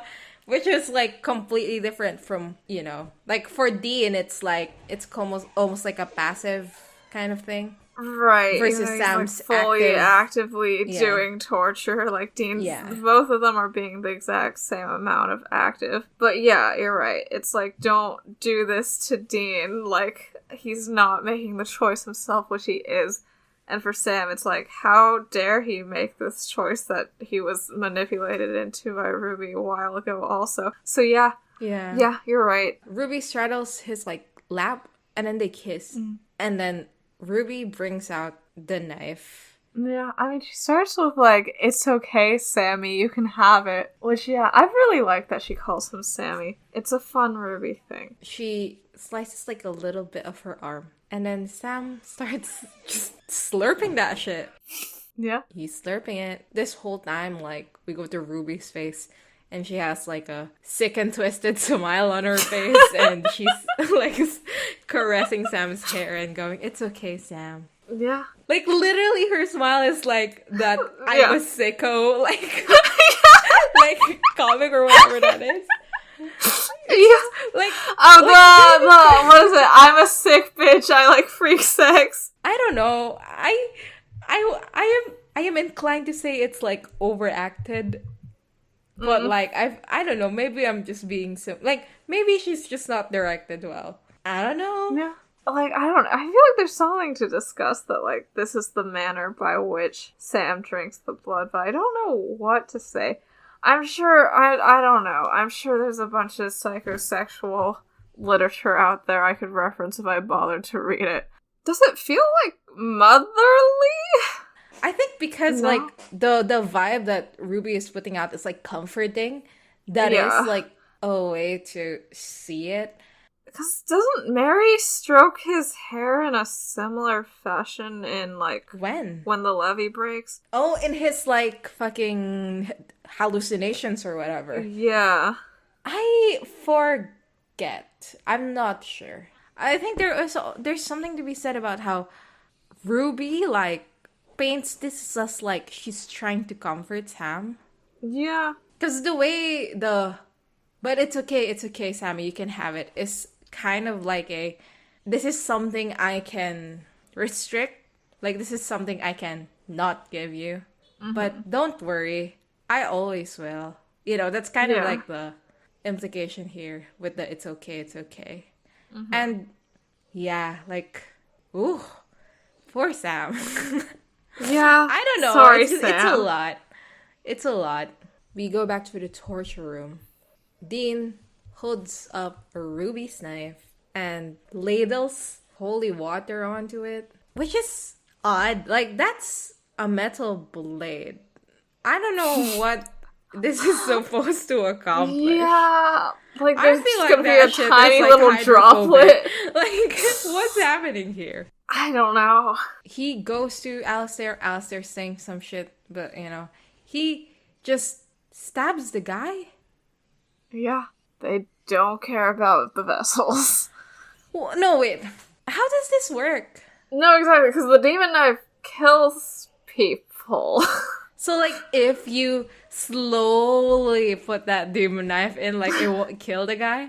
Only when you do it. Doesn't fast? Alistair have some kind of an immunity to the demon knife in some way? Because, like, didn't they, like, stab him in the shoulder with it in, like, 409 and he was fine? And Cass stabs him with it again this time and he's fine. The implication with those is, like, if it's in a non-lethal position. Yeah, I don't think Dean stabs Alistair in a lethal position here. It's, like, he stabs him in, abdomen. like, I'm pretty sure that's where your intestines are. Like, your large intestine is in there somewhere. Huh, maybe. But I guess you can survive an intestinal rupture for a while. But, yeah, he stabs the guy. As this is happening, we see, like, a pipe thing turn. What do you call this? What's that circular pipe? Is it a faucet? It may or may not be a faucet. I don't know. I don't know. What are the people who know what faucets are? Plumbers? Civil engineers. Plumbers! Yeah, plumbers. I'm not a plumber, unfortunately. Well, okay, so the point of the faucet is that it drips water onto the devil's trap, which causes it to break eventually. However, Dean's been sloshing holy water all over the place. You're telling me that didn't erode any of the chalk? Also, Alistair's been spitting blood everywhere. Yeah, the inside of that sigil would have been broken, like, earlier. Also, like, the moment Dean, like, wheeled in that cart, the wheels go over the chalk. And, like, my immediate thought was, dude, you're gonna break the sigil. I'm pretty sure they can get, like, a paintbrush and a can of paint. Cass, you got lazy? Is that what it is? Step it up, dude. We go to Cass, like, in the fucking waiting area or whatever. Like, there's a light above him, and it starts flickering, and then it bursts. And Anna is behind him. Also, the position he was waiting in, he's sort of, like, braced over the table, like, he's, like, bent over and he has both hands on it. And it's, like, the sounds of the torture really are affecting him. Like, he is upset or whatever. It's nice. Yeah. I love the fucking halo thing, because, like, it is over Cass, but, like, there's another one in front of it, so it looks like Cass's halo is the one that's still up, and then, like, Anna's is the one that bursts, which is pretty fun. Yeah. Oh, I love you, halo imagery. Anna's there. Cass goes, oh, Anna, like, before he turns around, which is pretty fun. Yeah, he can sense her, like, true form or whatever. Like, they've known each other for thousands or millions of years. Yeah, also, we just don't know what the fuck, like, sensation is like for angels, you know? Can they see all around 360 degree, you know? Mm-hmm. He turns around, looks at her, and remarks that she's still in the same vessel, even though it, like, I don't know, probably exploded, destroyed. And Anna says, yeah, I guess I'm sentimental. And she goes, I called in some old favors. With who? Who the fuck is giving her favors? And also, how do vessels work? What favors give you this body back? Yeah, I don't know. Like, someone who somehow is able to heal the ash pile that her vessel became? This happens to Cass, too. And it's still the same question. Like, who the fuck brought Cass back? And, like, the answer is God. So, like, is Anna, like, I don't know, did God bring her back? What the I don't think that God's one of her old favors, because when she was 2, she was screaming and crying about how he was gonna kill her. Also, like, I'm pretty sure if she ran into God, she wouldn't be saying all this stuff about how God's abandoned them or whatever. And, like, a Reaper? I don't know. Probably? But, like, a Reaper is responsible for souls. Yeah. Not bodies. Yeah. Although maybe a part of it is, like, she has become so entrenched in her body. That they were like, that's her now also. To, construct it from her soul. Yeah, it's not a vessel, it's a body now. Cass is just going like, yeah, you shouldn't be here. Anna is asking about Uriel, whatever. Anna asks, why are you letting Dean do this? And Cass is like, it's God's work. Anna goes like, oh yeah, God is telling you to make Dean torture that guy. Well, like, she says specifically torturing, that's God's work, which makes it seem like she's just against torture in general. But, like, I don't know if she is. I mean, we have no evidence that she's not against torturing in general. But, like, the show is not against torturing in general. So. Yeah. And then she goes, stop him, Cass, before you ruin the one real weapon you have. Cass goes, who are we to question the will of God? And Anna then reveals but is it his will? And Cass is like, yeah, I mean, where else would the orders come from? I don't know, somebody else, but not God. Yeah. I did get jump scared when they referred to God as him. I was like, no! Oh, yeah, okay. Yeah, I also got used to she, they, God on Good Omens. That was nice. It was nice. Yeah, I'm still so stuck on the supernatural stance on torture thing. I think there's a post about it that I read that we'll just reblog, because I don't remember the details, but I think it was interesting. I think it's just the fact that, like, Dean does torture all the time, but they don't portray it as torture. They portray it as... I think the post says that a lot of what Dean does is just portrayed as a cop interrogation room scene, which they, like, the writers consider separate from torture, whereas, like, this is actually torture, and, like, the ways that they make the distinction just, I don't know, show ideological messiness with the writers. Yeah. I mean, Supernatural, first and foremost, is a show written by many people. So, like, I don't know, like, every single idea is interfaced with differently by every single person who writes for the show. So, it's I'm sure I could find a Ben Edlund episode where they torture, like, pretty fast, though. Like, in The Man Who Would Be King, doesn't it open with, like, Bobby and Dean, like, with a demon torturing a demon, yeah. Yeah. And that's, like, okay. Yeah, like, this is not, like, ruining Dean's psyche or whatever. Yeah. Interesting.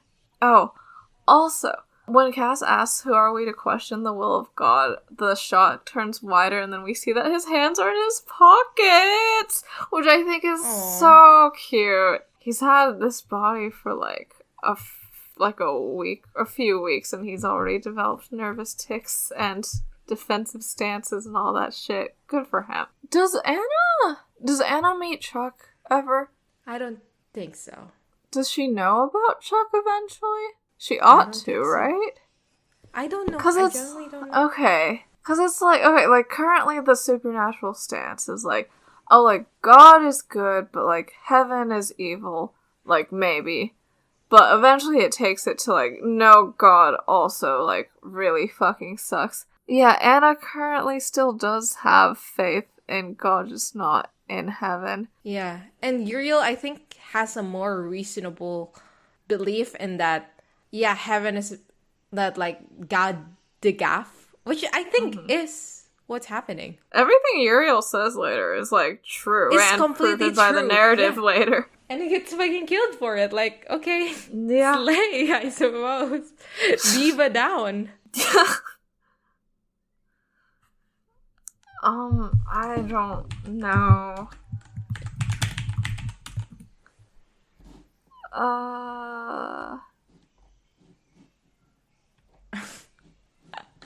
No, because I just saw it in the, like, George Santos posts. I think it's just a saying in ball culture, I think, but I don't know. Yeah. Well,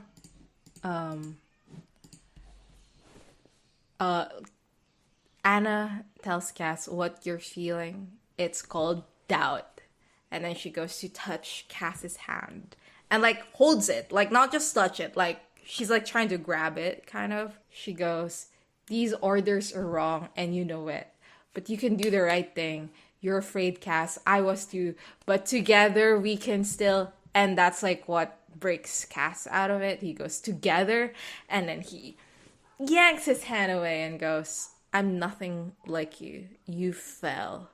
Go. Yeah. And it does. I really like... Okay, first up, like, the father you love. What does love look like if you can't have feelings in heaven? Like, I guess love is just obedience? Yeah. Right. Put your faith into blah, blah, blah. But, like, I feel like that's not what Anna's trying to say, because I feel like Anna would not... Like, Anna means something else because, like, she understands love and all that shit because of her time as a human. I also love that she says, like, you think he'd ask this of you? Like, it's like it's almost like she's framing it like he would ask you to do something that hurts you so much. Yeah. Which, like, yeah, again, like, reiterates that this is, like, personal for Cass, and that it emotionally hurts him to see Dean do this, which slaps. I'm so sad that we don't get Anna after season 5.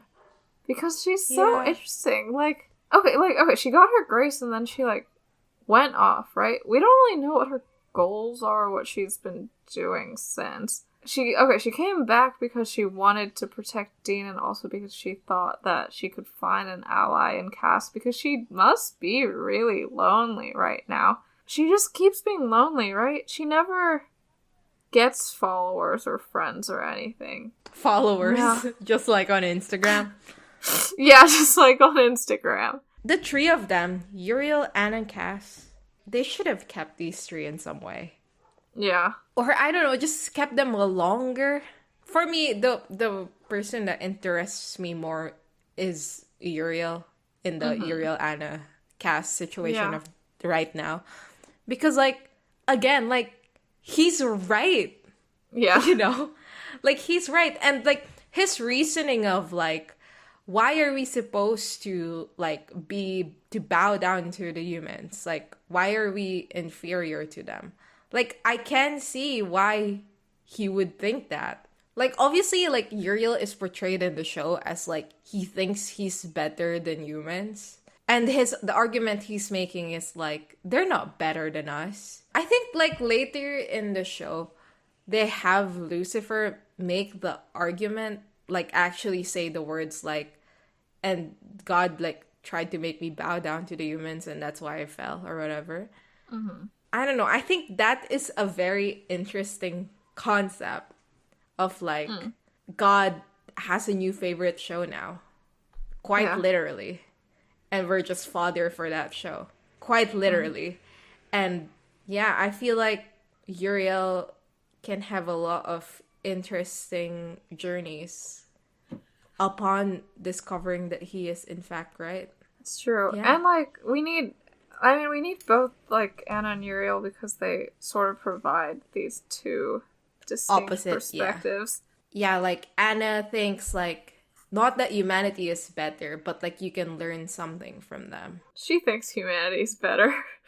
Does she? She actually says that? I mean, at least when Dean's asking her why she chose to fall, like, I guess not better, but, like, she'd rather be a human than an angel. Yeah, like, she thinks there is more freedom to be who you are, like, as a human. Yeah, she wants to have feelings and all that shit. Even though those same things you can experience as an angel, you just don't have the freedom to. Yeah, I mean, I think she seems to think that you can't experience them as an angel, so, like... Yeah, but, like, you know, she understands that Cass is experiencing doubt. That's true. I don't know, like, both of them can have journeys regarding, like, can angels really experience this shit? What makes us different from humans? Are we really that different? And is it so important? God. Yeah, and they can all kill God about it. Yeah. Would be nice. Unfortunately, it is not what happens in this show. Also, they have, like, so much history together. Like, yeah. Every single conversation that, like, Cass and Anna have, Cass and Uriel... Like, Uriel and Anna... Do Uriel and Anna talk? Whatever. But, like, all of those relationships are implied to have so much history together. And it's like... I don't know. What would it be like if, like, one of your closest buddies at work just goes, like... And now I will stand against everything I believe, which are the things you believe. And I think I'm right for it. So, like, obviously I think you're wrong for you. Like, what does that do to Cass, you know? And I'm sure it informs, like... Uriel's decision in some way. Like Anna falling? Yeah, that, like, there's an angel who, like, rebelled. Yeah, and who wants to join humanity. Well, I'm not gonna, like, lose more people to this god propaganda. And we get, like, very few glimpses of that, and I would like to know more of their history. I would like a flashback episode. For real. Wish list. Yeah. Supernatural season 16. Season 16. Back in the torture room, Alistair finally is about to reveal some information, but Dean just pours a bunch of salt down his throat. This is, like, the scene that I was like, yeah, maybe Dean is, like, doing this because he likes it. Because, like, I don't know, I feel like doing the salt down the throat thing, it's like, you're gonna prevent this guy from being able to communicate with you. Alistair finally says that John was supposed to be the one to bring it on. Dean doesn't know what he's talking about. Alistair says that the first time that Dean started torturing, that was the first seal broken. Oh, also he calls it the first time you sliced into that weeping bitch. Of course the first person Dean tortured was a woman. Seems correct. Dean does not want to believe this, and Alistair quotes from I don't know where, and it is written that the first seal shall be broken when a righteous man sheds blood in hell. As he breaks, so shall it break. You're telling me not a single other righteous man has shed blood in hell? What is a righteous man? Like, how do we define that term? I don't know. Some people have defined it as someone who, like, sacrifices themselves via a crossroads deal. I'm sure, like, that guy was like, and I was gonna sacrifice myself for my wife who had cancer. Or yeah, whatever. I don't think his pain tolerance was that high. Like, I'm sure he broke too. No, I mean, did that guy die? I don't think so. I forgot. Did they save him? I think they did. They only let the black guy die. Oh, yeah, I remember having issues with that. I'm sure there have been other people. I guess, I feel like Supernatural just thinks that, like, people can withstand more torture than they can. Like, I feel like Supernatural thinks that some people don't break ever, and I don't think that's possible. Another idea that I have read around is that a righteous man is like someone who could be Michael's vessel, and that's why it's like it was John that was supposed to be and then okay, I see it. I believe it. None of John's relatives went to hell. Maybe. I'm sure they did. Isn't his dad like a man of letter or something? Oh, and so he would go to heaven because Supernatural supports indiscriminately killing monsters, yeah. Yeah. I don't know. I feel like it is interesting that the Campbells are the Lucifers, and then the Winchesters are the Michaels. Yeah. Is that true? Or is it like, and the true. Combination of them will result to the brothers who are the Michael and the Lucifer? No, I'm pretty sure it's the Campbells and the Winchesters. Okay. Because they were brought together on purpose so that, you'd have two brothers who could house Michael and Lucifer.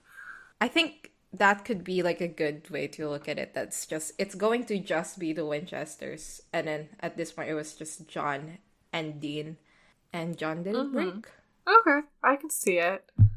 Dean is upset at this. And Alistair also clarifies that, like, you have to break the first seal before you break the rest of them. So, when the apocalypse happens, it'll all be Dean's fault. And Alistair says, believe me, son, I wouldn't lie about this. It's kind of a religious sort of thing with me. Which I really like. I like it too. The demons have like a religion around the apocalypse. I like applying it to Sam Ruby. I like applying it to everything. It's great. And I love it. Yeah. And the fact that this is like so sacred that it wouldn't, like, I don't know, it's good. It's good. Mm-hmm. I mean, to me, I'm glad Alistair dies this episode because, I don't know, I feel like it does lend to like the validity of Sam's power, that like he's able to kill Alistair specifically. Also, I just feel like the gimmick that they have with Alistair probably would have gotten old if we had him stick around. Like, the reason why he's so iconic is because he dies this episode. Mm-hmm. But fun stuff, fun thing they have going with Alistair. Dean says, I don't think you are lying, but even if the demons do win, you won't be there to see it. So he is planning to just fully kill Alistair. He is no longer focused on the torture him for information plan. I think you're right. Like, this is just him getting revenge at this point.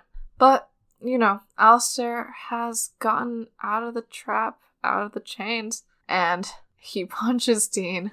I still can't stop laughing every time there's a punch fight in Supernatural. Like, this is supposed to be a big, serious thing, and you're just, like, doing a bar fight, but with, like, cooler lighting. For real. Like, Cass is, like, notoriously bad at fist fights. Like, he looks goofy. Yeah. Like, apparently they, like, laughed at Misha Collins on set when he first punched someone in this episode, because it looked goofy as hell. And, like, I believe it, because Cass does look goofy as hell when he fights. He does. I just can't. He's he just so do bad the at Mortal Kombat. Like, he's so bad across at it. the room thing. Like, he doesn't touch anything, like, this whole episode. Can't he just, like, air fight people? He's cute, though. He does a little twirly later. Oh, adorable. Yeah. He is cute. So, Dean, on his knees. Is he on his knees yet? He is about to be. But he's just bloodied up, and Alistair's punching him. There's this part where he gets, like, lifted off the ground by his throat. And, like, and Alistair's thumb is, like, really digging into the hollow of his neck. And he goes, you got a lot to learn, boy. So I'll see you back in class bright and early Monday morning. Oh, it's so fun. Yeah. And, like, all I keep thinking of is, like, that thing you always say where you go, you're a pleasure to have in class. And literally, like, Alistair is going, you're a pleasure to have in class, Dean. Yeah. Apparently, actually, I'm not sure if this is true. We may be spreading misinformation, beware. But, like, apparently the scene is, like, Jensen, like, was actually lifted by the neck in this way. Yeah. And, like, I don't know, he said something like, I trust the actor to not hurt me. I wouldn't. I wouldn't trust anyone to lift me by the neck. But okay, you go, girl. Yeah, I don't know about that. I don't know. Maybe Alistair's actor has, like, a lot of training in these things. Yeah. But that is still, like, you still are legitimately being lifted by I don't know. I mean, they'll do anything to these. Maybe after, like, having the, like, 10,000 bees sicked on you, like, your standards for workplace safety are just shit. Alistair gets disrupted by Cass. Cass shoves a knife into his shoulder. Very bad aim, Cass. You should have just gone straight to the heart. What the fuck are you doing? Also, I have a question. You need to get fucking stabbed with this thing? Like, if you slit someone's throat with Ruby's knife, and that someone happens to be a demon, it should kill them. I think. But, like, so. It seems to be like you need to, like, get that thing in there, and it needs to, like, electrocute visual effects to kill you. True. I have no clue, man. I don't know. The knife, like, does the flickering thing, but it doesn't even seem to hurt him, like, at all. And Alistair's like, well, would you look at that? Like, God's on my side today. And Cass, who has taken a couple steps back, lifts his hand and then does, like, a turning motion with it. And the knife is, like, twisting on Alistair's shoulder. But Alistair's like, yeah, a bit painful, but he just pulls the knife out. And it does, like, have some resistance from Cass's, I don't know, telekinetic powers, probably. But eventually, he tosses that knife away. And then they start to fight in the goofiest way. Alistair's fine. Like, I feel like this actor good at, like, you know, his stunts or whatever. Cass does look so fucking goofy. I mean, I don't know. I keep on thinking to myself, like, he's getting used to his body, you know? He's not used to... And maybe he is. And that's why he's so bad at throwing punches. I do love how every single time we see Cass, like, throw a punch, it cuts to an angle that, like, hides it. hides, like, Misha Collins, you know? He gets thrown into a wall eventually. There's blood dripping down on the side of his head. He looks so handsome. There's a rebar on that wall. Is there? Yeah, he gets stabbed into it. There's, like, a sound of him being impaled on the rebar. Whoop. And it's not just stabbed too. He gets, like, hooked. He gets impaled on it. And then, like, Alistair, like, kind of, like, lifts him up and then pulls him down. As if, like, you're putting a coat on a hook. Which is pretty fun visual. Alistair says, like, oh, you're like roaches, you celestials, but it's unfortunate I don't know how to kill you, but I can just send you back to heaven. Which is fun. You can exorcise angels. That's fun. I feel like we don't really utilize this a lot, the same way we don't utilize demon exorcism in the future. It's just, there's, like, sigils to do that now for angels. And for demons, you just kill them. They don't give a fuck. Alistair starts chanting something. light starts kind of like pouring out of Cass's eyes and mouth. And like it's a different thing than the demon smoke, because that shit is smoke and you can like actually see the smoke moving out. This is just like a bright light. Suddenly Alistair is like choking and then gets slammed to a wall. Sam with the steel chair. Sam Winchester, he's here. It's quite funny that it's like, it's Dean's turn. Oh no, he's about to die. It's Cass's turn. Oh no, he's about to die. It's Sam's turn. Finally, this works. Alistair is just fucking pinned up to the wall. And Sam starts interrogating, where's the angels? Who's murdering the angels? How are they doing it? And Alistair's like, oh, you think I'm gonna tell you? And Sam's like, yes, I do. And he twists his hand. Is it the same way that, like, Cass twists his hand for the knife? I thought that was fun. And then we bring back the Alistair eye roll to White, which I quite like, because, like, it seems like an unconscious thing, you know? He's not on purpose doing that. And it just goes to show how much more Sam is torturing this guy effectively, because like Dean wasn't able to do that. Alistair just says, it's not us, we're not killing the angels, I don't know who is. Alistair is like, okay, well, send me back to hell if you can. And Sam says, no, I'm stronger than that now I can kill. And then he holds up his hand, closes his eyes, and then Alistair dies. Yeah. He fucking dies. He's You said dead. you were gonna talk about how Cass looks in this scene? Oh, yeah. This entire scene, Cass is like, when he slumps down and then he finally stands up, he's just looking in between like Sam and Alistair. He's just like following the conversation. Because Sam is like screaming in this part, kind of. He's like demanding answers in a way that's like quite forceful, you know? And the moment he twists his hand even more to hurt Alistair even more, Sam goes from looking at Alistair to doing a slow head turn towards Sam. Kind of like in disbelief. Like, I don't think anyone expected Sam to have this much power. Is the implication. I don't know, it's just interesting because like Ruby didn't expect Sam to be as like gun-ho as he is right now, for example. And like Cass knows that Sam is doing something, but not to this extent. He exceeds expectations. Does Cass above know average that Sam even. is doing something? 403 was like, stop your brother, stop doing this. 407, Uriel pulls Sam aside, is like, stop doing this. But like, when Cass comes by in 415, he doesn't say anything about Sam. Like, he might think that Sam has ceased his extracurricular activities. But I feel like he'd know. Maybe. Also, okay, so these were orders from their higher-ups that they're getting to, like, not let Sam power up.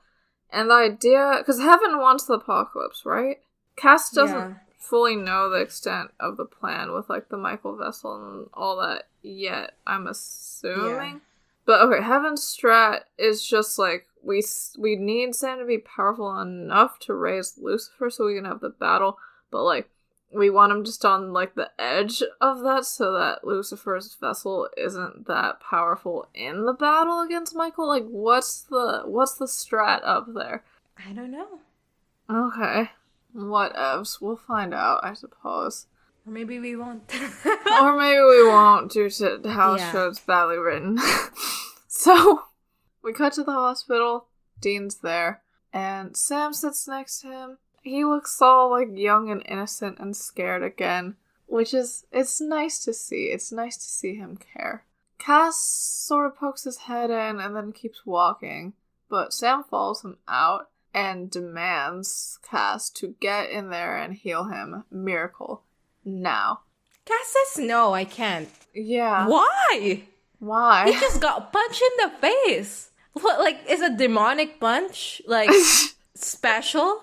Like, can you heal, like, a regular guy punch, but a demonic punch a bit too much?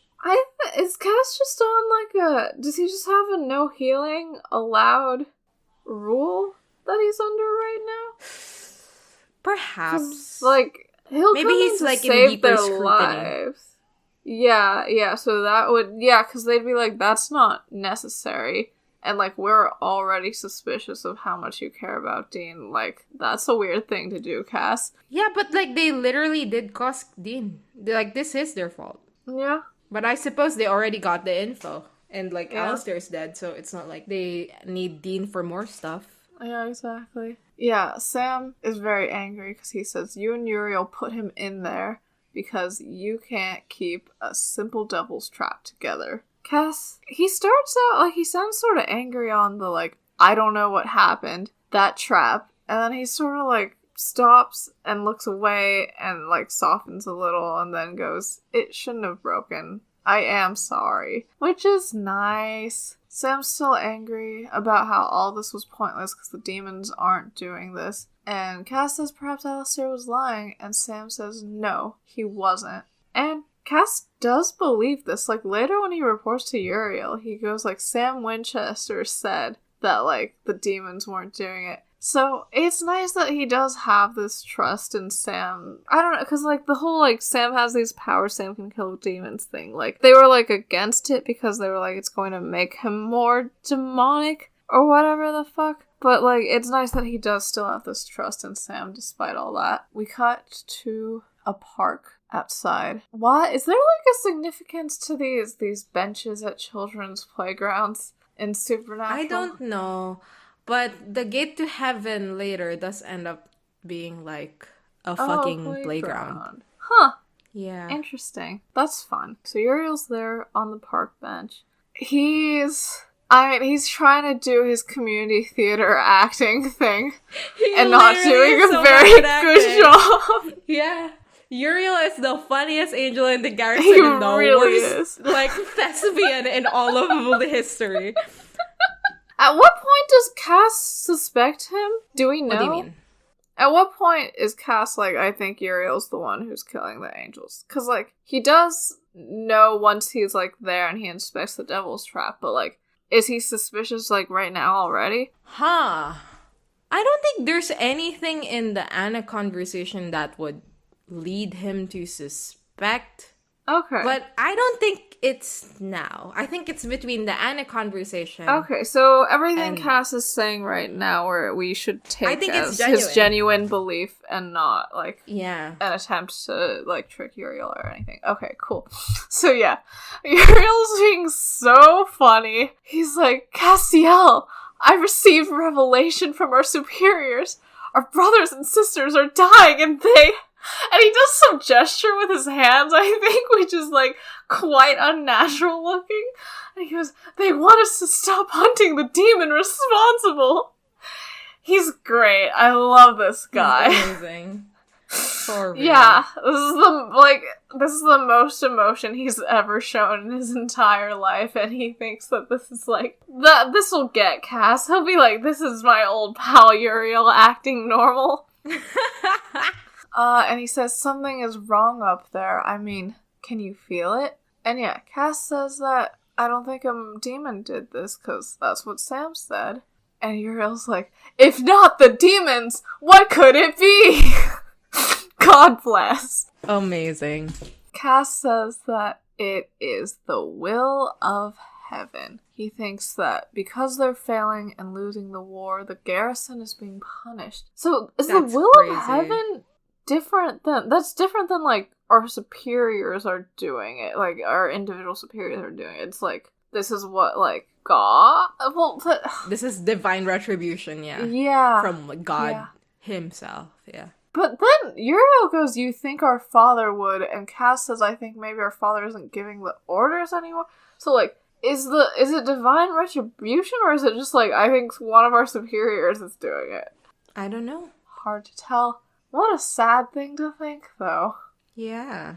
Yeah, when Cass says, I think maybe our father isn't giving the orders anymore, he literally said, I'm not Anna, but I believe in her beliefs. For real. Yeah.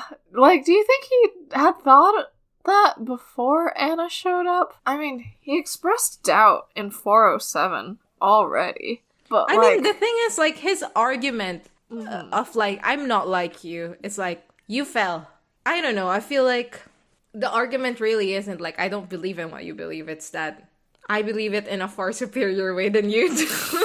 Yeah, also the thing about, like, falling is that was, like, Anna chose to do that. It's not like something that happens to an angel that disobeys. That doesn't just happen to angels that disobey. So, like, yeah, he thinks he's better than Anna because she chose to stop being an angel? Yeah, I suppose, although they don't paint it like that. Yeah, I mean, Cass is gonna say, I don't serve man, I certainly don't serve you. So I think that he does still have, like, an angel superiority thing going on, but he also, like, values humans because they're God's, like, creation, and it's blasphemous to say bad things about them, but, like, yeah, he still wants to be separate from them in some ways. Uriel says, well, I won't wait to be gutted, and then he goes. What is he communicating to Cass with, I won't wait to be gutted? Because later when he comes in, he's like, are you gonna join me in my fight? So, like, I won't wait to be gutted, like, I'm going up to heaven to, like, stab the superiors that are killing our garrison? I don't actually know. Is it, like, maybe, like, no, but, like, at this point, he's saying, like, he doesn't believe that it's heaven. Like, he's trying to tell Cass, like, oh, heaven's not killing the angels. But then he goes to, there's something wrong up there, can you feel it? I mean, I think the implication here is that I'm going to keep looking for that demon. But yeah, but then, like, when he falls apart. Yeah, the next conversation he has with Cass just, like, straight up just, like, opens with, like, will you join me, though? Which, like, implies that Cass should know already what Uriel's goals are, like, his team's whatever things. His themes and motifs, yeah. Yeah. Castiel should have read a character analysis of Uriel already at this point. Yeah. On Shmoop, even. God. Fuck that website. Well, I mean, it's fine. But also fuck that website. It's helpful to some people. We go to Cass standing under, like, a street light on just a road, really. Mm-hmm. And he say, Anna, please. The street light above him flickers. He looks up, and then Anna's behind him. And Anna says, like, oh, what, have you decided to kill me after all? And Cass says, I'm alone. I'm considering disobedience. Okay, like, Great Line Solo, like, what does that mean? Like, what is the order that you're currently considering disobeying, Cass? Like, you did the thing already. Like, you're not under an order right now. What are you disobeying? I mean, the order is to stop hunting the fucking demon. Yeah, which, like, you're already down for because you don't think there is a demon. What is he? Or maybe this is, like, a bigger... It's like I think it's, like, a general thing. I'm not sure what... Okay, if this is a general thing, it's like, what, like... Okay, like, I made Dean torture, I didn't like that. So now I'm considering that future orders from heaven may also be wrong. Yeah. Sure. Perhaps. Okay. Yeah, I just wish this was placed at a place in the episode where it made more sense as a sentence. Also, it's like, we do learn later that the order isn't from heaven. Uriel did that shit. So, I don't know.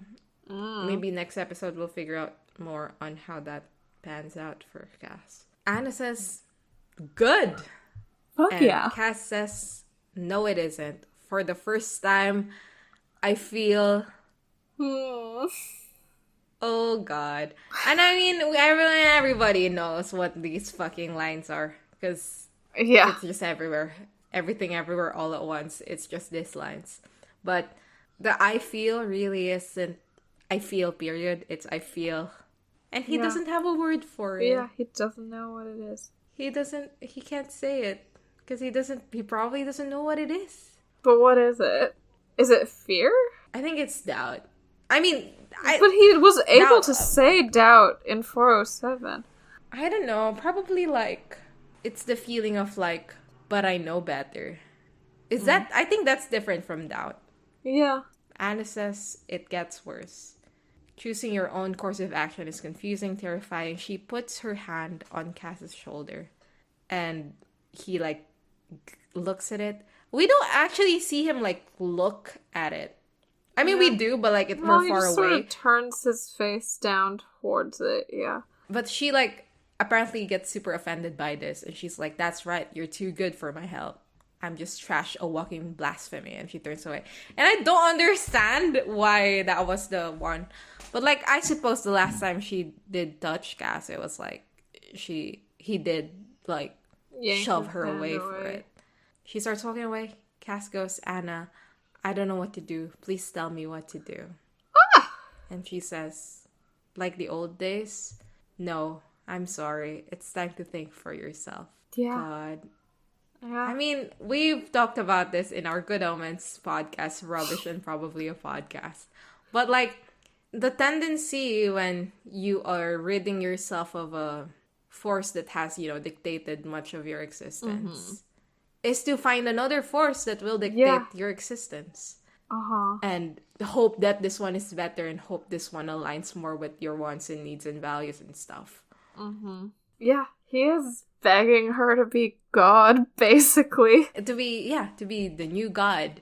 To be the new person to tell him what is right and what is wrong and what to do and what not to do. Yeah, and she tells him it's time to leave the garden. And they don't even, like, interact substantially, like, after this episode, I feel like. Yeah, it'd be nice to see them talk. Like, especially later seasons, Cass, like, hey, look where I am now, thank you. He's healing babies in the park and everything. I wish Anna was the one who stayed on. I do feel more of an attachment to Cass's story right now. Just because it's more of a journey rather than Anna who feels like she has already reached the destination. Yeah, but I feel like she still has more places to go. Of course, yeah.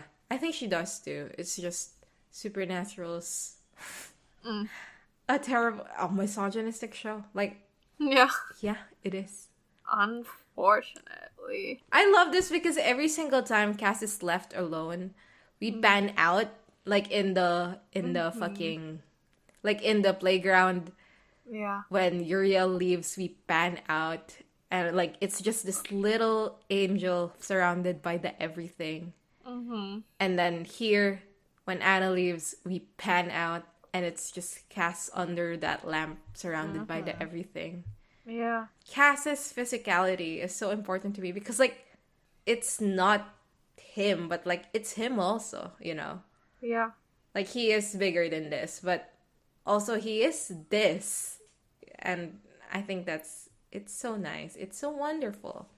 Having him be, like, small in the frame really, really, like, accentuates those ideas, I feel. Yeah. Cass goes back to the, like, fucking torture chamber. And he's kneeling down in front of the little divot in the devil trap that has let Alistair escape. He notices the faucet. He stops it with his hand telekinetically. Yeah. We also get some fun shots of him looking up, like, all the way up. Yeah, it's very good. And, yeah, Uriel's there. Apparently, Cass called him. And, I mean, at this point, it's like, for sure Cass knows already. Yeah. Uriel asks, like, okay, what do you say, Cassiel? Will you join me? Will you fight with me? And Cass goes, strange how a leaky pipe can undo the work of angels when we ourselves are supposed to be the agents of fate. What does that mean? Like, that coincidences and accidents and mistakes just shouldn't happen to angels? Yeah, I think. Like, we would have considered all possibilities. I considered all possibilities. So how did this happen? Yeah. I mean, later he says, like, I made it myself. This shouldn't have happened. I think part of it is that, like, agents of fate is in, like, it was always meant to go this way. And the fact that it didn't is, like, that's going against my very being as an angel. Because, like, I made it have to go this way. And then it didn't. So something must have changed that was also done by an angel. Interesting. Yeah, and Cass goes, no demon can overpower the trap. I made it myself. We've been friends for a long time, Uriel. Fought by each other's side, served together away from home. For what seems like forever. We're brothers, Uriel. Pay me that respect. tell me the truth. Flashback episode, please. I know. Also, like, in season... When did we first get corporate angelhood? I think that's in season 6, right? Probs. But here, it's less that. And I think most of it is that the angels we see are less corporate. Like, Zachariah later on seems to be, like, the office guy of the team. But, like, Uriel and Cass and Anna are not office workers of heaven. They're the door-to-door salesmen of heaven, you know? Like, they're out there on the road. I don't know. I think it's so interesting that the angels that we do see are not in their, like, quote, not natural habitat, you know? They currently exist outside of that. And, like, the idea of, like, away from home, like, away from heaven. Oh, Cass. For what seems like forever, even. If you have been away from heaven that long, would it still even feel like home? In season 6, we see Cass in heaven, but he didn't seem particularly at home in heaven. Yeah. He was in that guy's heaven for a while, like a specific cell in heaven, specific room in it. But it wasn't like home. He just liked it. I don't think there's a part in Supernatural where I would ever say Cass was, like, solidly at home. It would be nice if he did. Like, you know, in season 14, Dean says, like we live here. This is our home. Like, we live with an angel, a half angel, and the two of us. I don't know. The show seems to want us to believe that Cass thinks of the bunker as home. Yeah. But I'm not particularly convinced, I would say. I suppose for Cass here, it's like, you know, less about the place and more of the people you spend all of that time with. And Uriel is like his brother because they have spent that long together. And Uriel says, the truth is, the only thing that can kill an angel, and then a blade slips out of his sleeve. And he goes, it's another angel. This is our first angel blade. Yeah. Fun stuff. Yeah. Fun stuff. Big fan. I love that they keep it up their sleeves. And I love that they keep this detail for forever. Like, it's never changed. Yeah. How does that even work? They just have a blade compartment. Aren't there theories that they're like the physical manifestation of their grace? So it's like they form fucking it. Summon it from the ether. Yeah. Oh yeah, that's fun. I mean, doesn't Dean just have one that he uses? Yeah. They steal it from, like, angels who are dead. Youch. They also have, like, an archangel blade, which is so funny. Yeah. Get a bigger gun or a bigger knife. Castiel. He goes, Uriel did all that shit. And Uriel starts calling Cass, which I think is quite fun. Because the implication of the name, everybody to Hell and Back has said this already. But the removing the of God part. Yeah. Yeah, he is telling Cass to, like, turn away from heaven and raise Lucifer with him. So yeah. And it's also just like maybe it's a mocking thing, maybe it's a familiarity thing, but I'm a fan. So yeah, he says that Alistair should never have been taken alive. Really inconvenient, Cass. And yeah, he says that the plan was for Alistair to kill Dean and to escape, and then for Cass to keep on, like, hunting down demons. And Cass says, for the murders of our kin, and Uriel says, not murders, Castiel, no. My work is conversion. Very fun. I love when the way that Uriel uses religious language, like receive revelation for angel radio, conversion for this, and then they kill him and no one else talks cool ever again in all of Supernatural. He goes, how long have we waited here? How long have we played this game by rules that make no sense? He's literally right. He's literally correct. Yeah. Like, these are the questions everyone is asking. Like, Anna and Cass have been asking these questions, too. But, like, the thing is, Supernatural is a very human-centric show. Yeah. So, like, the moment someone asks the same questions and comes to the conclusion of, but, like, I don't really give a shit about the humans. Yeah. It's like, it's over. Yeah, it is indeed. They have to have these questions and be like, and humanity is the answer to all of our woes. Annoying as fuck. Annoying as fuck? Yeah, Cass says, it is our father's world, Uriel. Cass, you literally, like, 5 minutes ago were like, God's not giving the orders anymore. Like, get over yourself. Uriel says, our father? He stopped being that, if he ever was, the moment he created them. Humanity, his favorites, this whining, puking larva. He's so cool. He's so cool. Why did they kill him? And yeah, just the idea of angels as, like, jealous children who, like, grew up is, like, neat. It's neat as hell. I enjoy it. Like, you were a single child for a long time, and then suddenly you have a little kid in the house, and you're like, why? This is annoying as fuck. Yeah, and he's been stationed on Earth for a long time, and I guess in that whole time he was just like, these people are so annoying. And, like, he's right. I'm sure that he encountered a lot of annoying people. I get it. He had a post blow up on Tumblr, and he was like, and they should all kill themselves. So Cass asks, are you trying to convert me? And Uriel says, I wanted you to join me, and I still do. With you, we can be powerful enough to... Literally untrue. Did you see his goofy-ass punches? Cass can't do anything! Died. Like, Alistair pretty much was supposed to go Alistair to almost killed him in 410, and Dean had to save him. This time, Alistair almost kills him, and Sam has to save him. How does Cass have any power that can help us raise Lucifer? Uriel really does love Cass. Like, they really are brothers. The fact that he's able to overlook how much Alistair tosses him around like a rag doll and is like, no, you're actually really cool and you could totally help me on my team.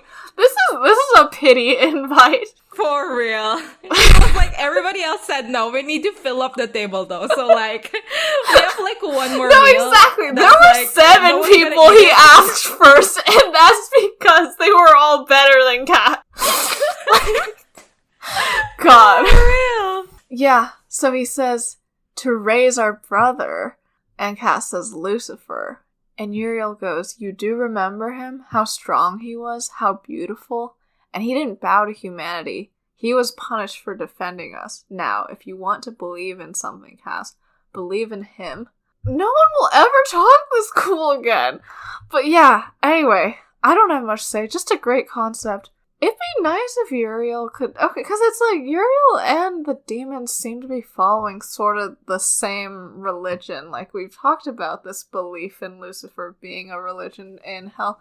But I guess just because Uriel considers himself far, far superior to the demons, no epic team-up could ever happen. But if they let him stick around for a while more, I feel like he and there's Ruby going to be come character an development. Yeah. I feel like we could get epic team-up, but alas. Cass says, like, Lucifer is not God, but Uriel says God isn't God anymore. Hell yeah, baby! And he says he's proof that God just doesn't give a shit about what they're doing. He goes on and says that he killed the members of the Garrison who said no, but others have joined him. He says, yeah, others have joined me, Cass. Now please, brother, don't fight me. Help me spread the word. Help me bring on the apocalypse. All you have to do is be unafraid. And Cass says, for the first time in a long time, I am. Which is supposed to echo, like, for the first time, I feel. Okay, for the first time in a long time, I'm unafraid. How long has he been afraid? What, is he referring to just the start of the apocalypse?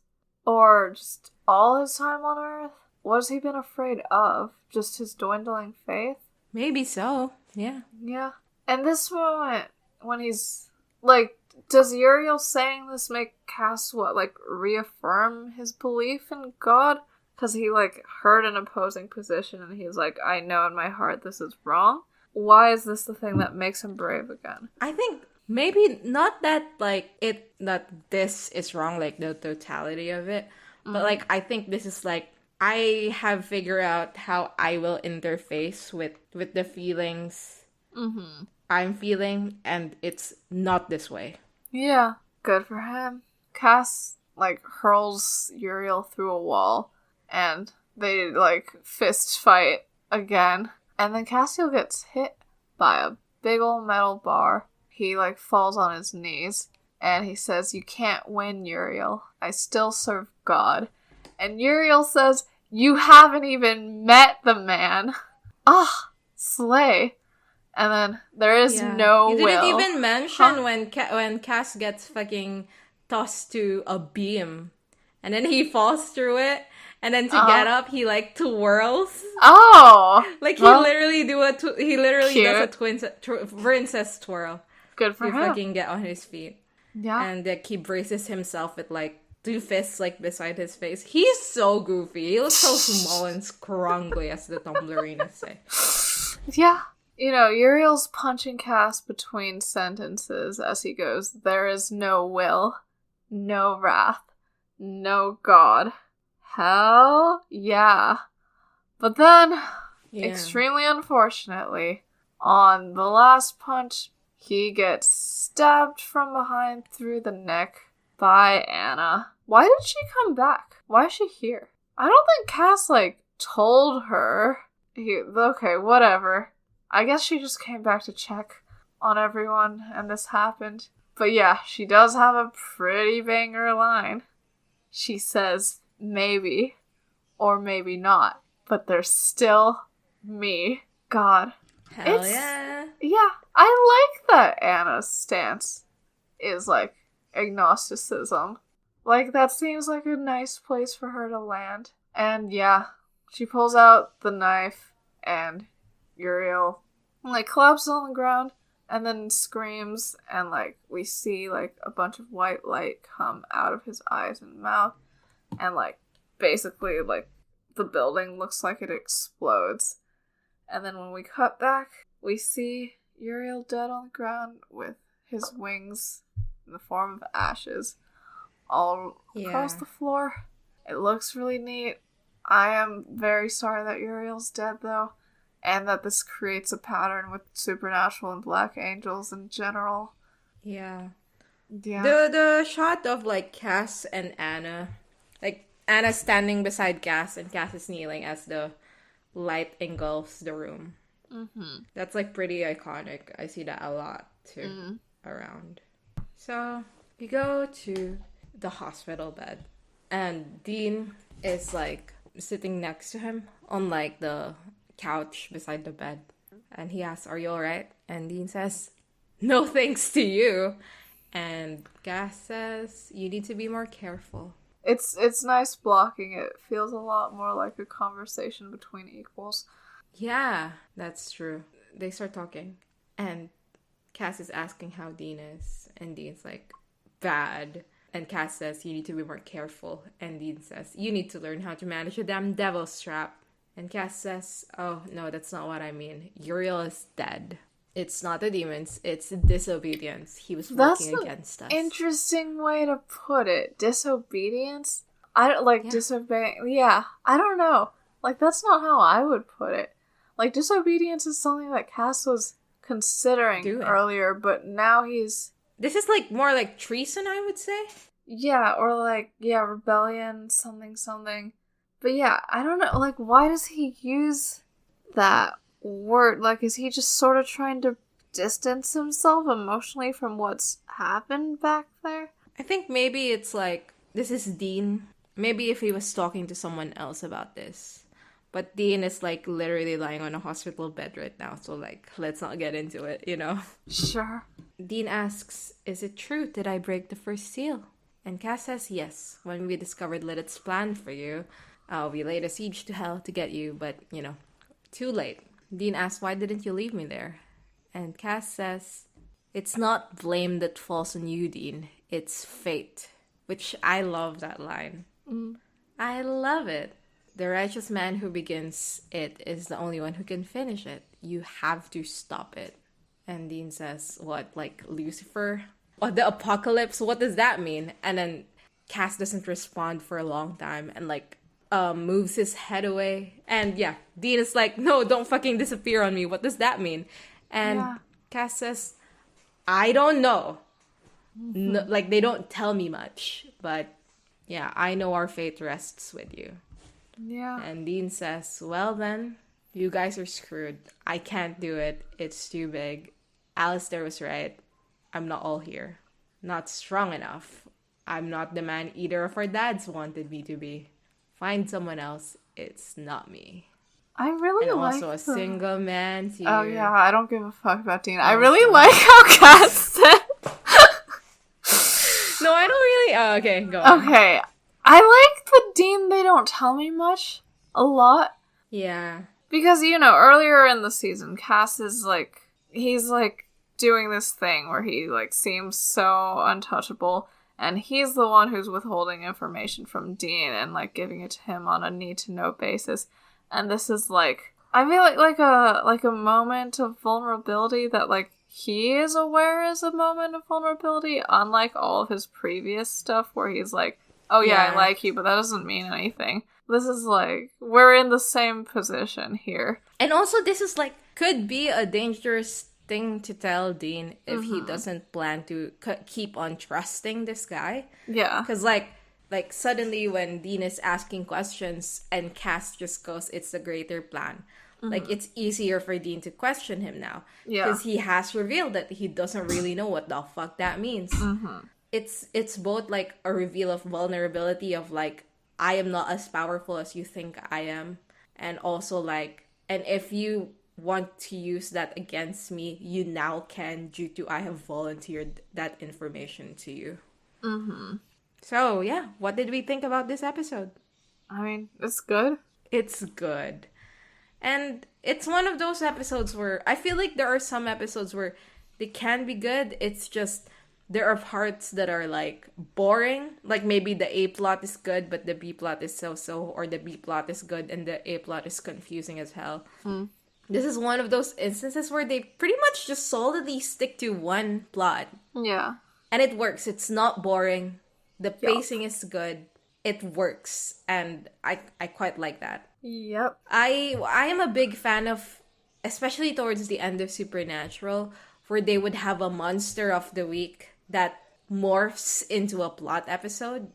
Those are my favorites. My favorite episode, pretty much of all time in Supernatural. I don't know if I've said this before, and if I have, I'm not sure I said this episode. Maybe I said something else, Dog Day Afternoon or whatever. But, my favorite episode of Supernatural is Ouroboros. Yeah. And that episode it's a case episode, and then something real bad happens at the end, and it becomes a plot episode. That episode is essential to the plot, but it's a case. And towards the end of Supernatural, those ones were real good because, you need to spice up the case episode somehow. But, here in Season 4, I do like that they kind of keep it separate. The case episodes are case episodes, and the plot episodes are plot episodes. I feel like separating it in those ways kind of gives the plot episodes so much energy and so much it gives it makes it so meaty, so dense. Yeah. Best line, worst line? I really like Cass's Anna, I don't know what to do, please tell me what to do. And I like that Anna does a slight little smile and says like the old days in response, calling it out for what it is.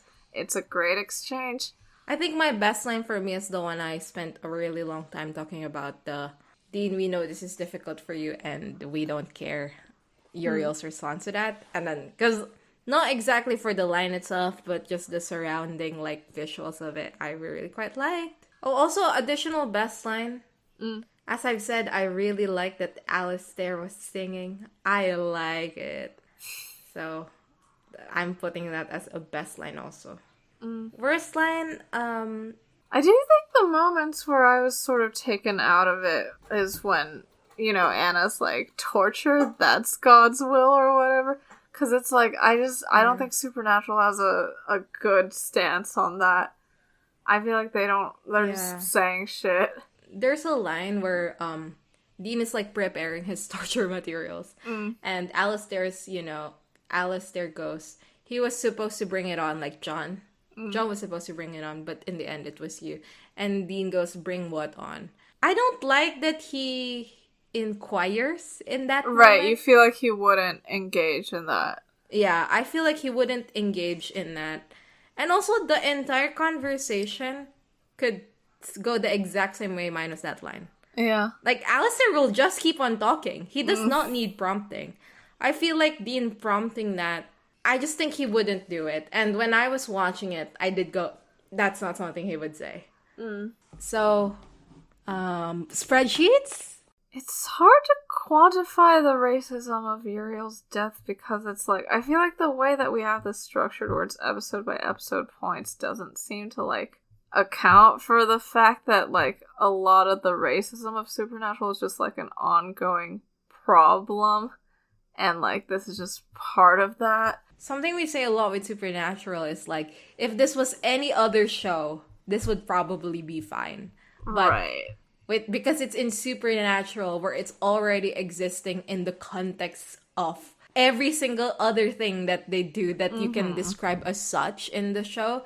It's like, well, it is in Supernatural, and they do have a history of doing this over and over again and not doing anything else that can, like, maybe provide their female characters or their characters who are not white with any more, like, characterization, or they're not given the same benevolence or the same, like, care. They're not engaged with the same care that, like, Sam and Dina or whatever. It's like, yeah. So I don't really know what to put. Yeah, we gave 410 2 points in racism, which was for, I think, Uriel's misogyny being part of the larger Supernatural pattern of making black male characters unlikable by having them misogynistic to white women. Was Ruby possessing the maid also in 410? Yeah. Yes. So that's probably why we gave that 2 points. So then Uriel's death would probably be, if we're like a bump up from that. A tree? Yeah, like a 3. Is that reasonable? Yeah, I think so, yeah. Okay, cool. I think it was fine. Yeah. Yeah. Homophobia, I don't recall any. Yeah. Okay. So, IMDb. Okay, people like this. I'd say it's at people least like a this. 9. I think this is a 9 point something. Yeah, same. I would go for a 9.4 even. Oh, wow. 9.4. I think I was aiming more for, like, the 9.2 range? Well, okay, Last Rising got a 9.4. I feel like people like this about as much, but a little less than Last Rising, so maybe a 9.3? I'm gonna go with that. Okay, well, let us see. It's a 9.1. Still pretty high, not as high as I thought it would be. Okay. But this is still a highly rated episode.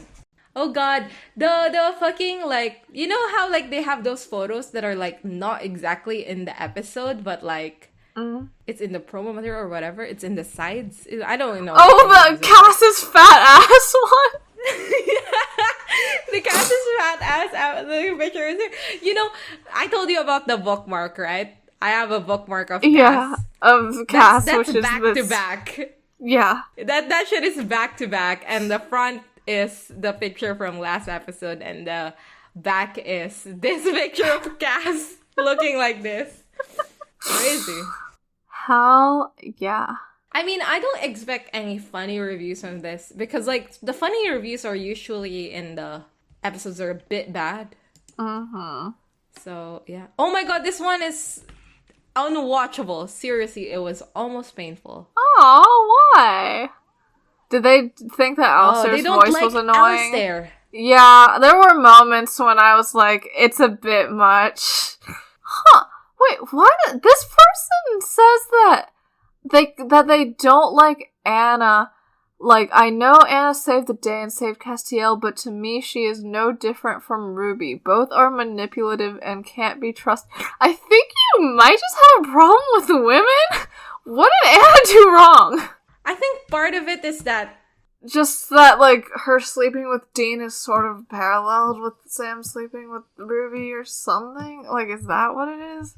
Is it just her trying to get Cass to, like, join her? Is that what... Like, she's fine, though. What did she do? I mean, I think we did say that, like, the Dean and Anna stuff, blah, blah, blah.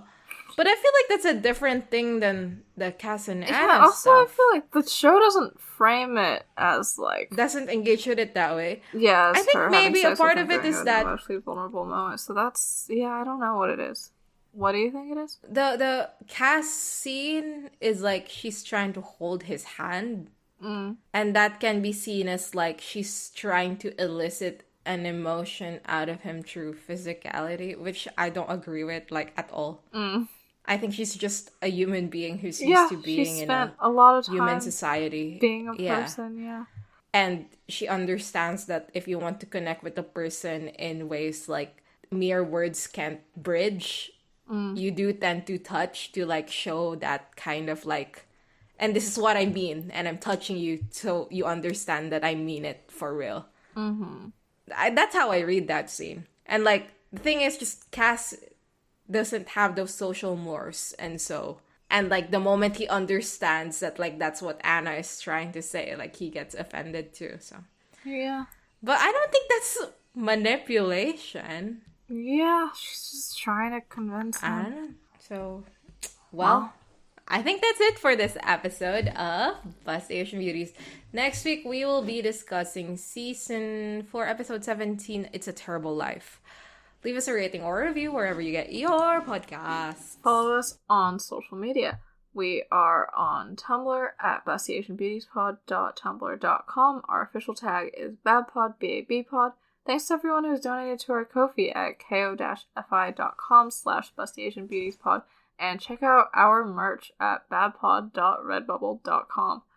You can email us any feedback, comments, or inquiries at busyasianbeautiespod.gmail.com. See you guys next time. Bye.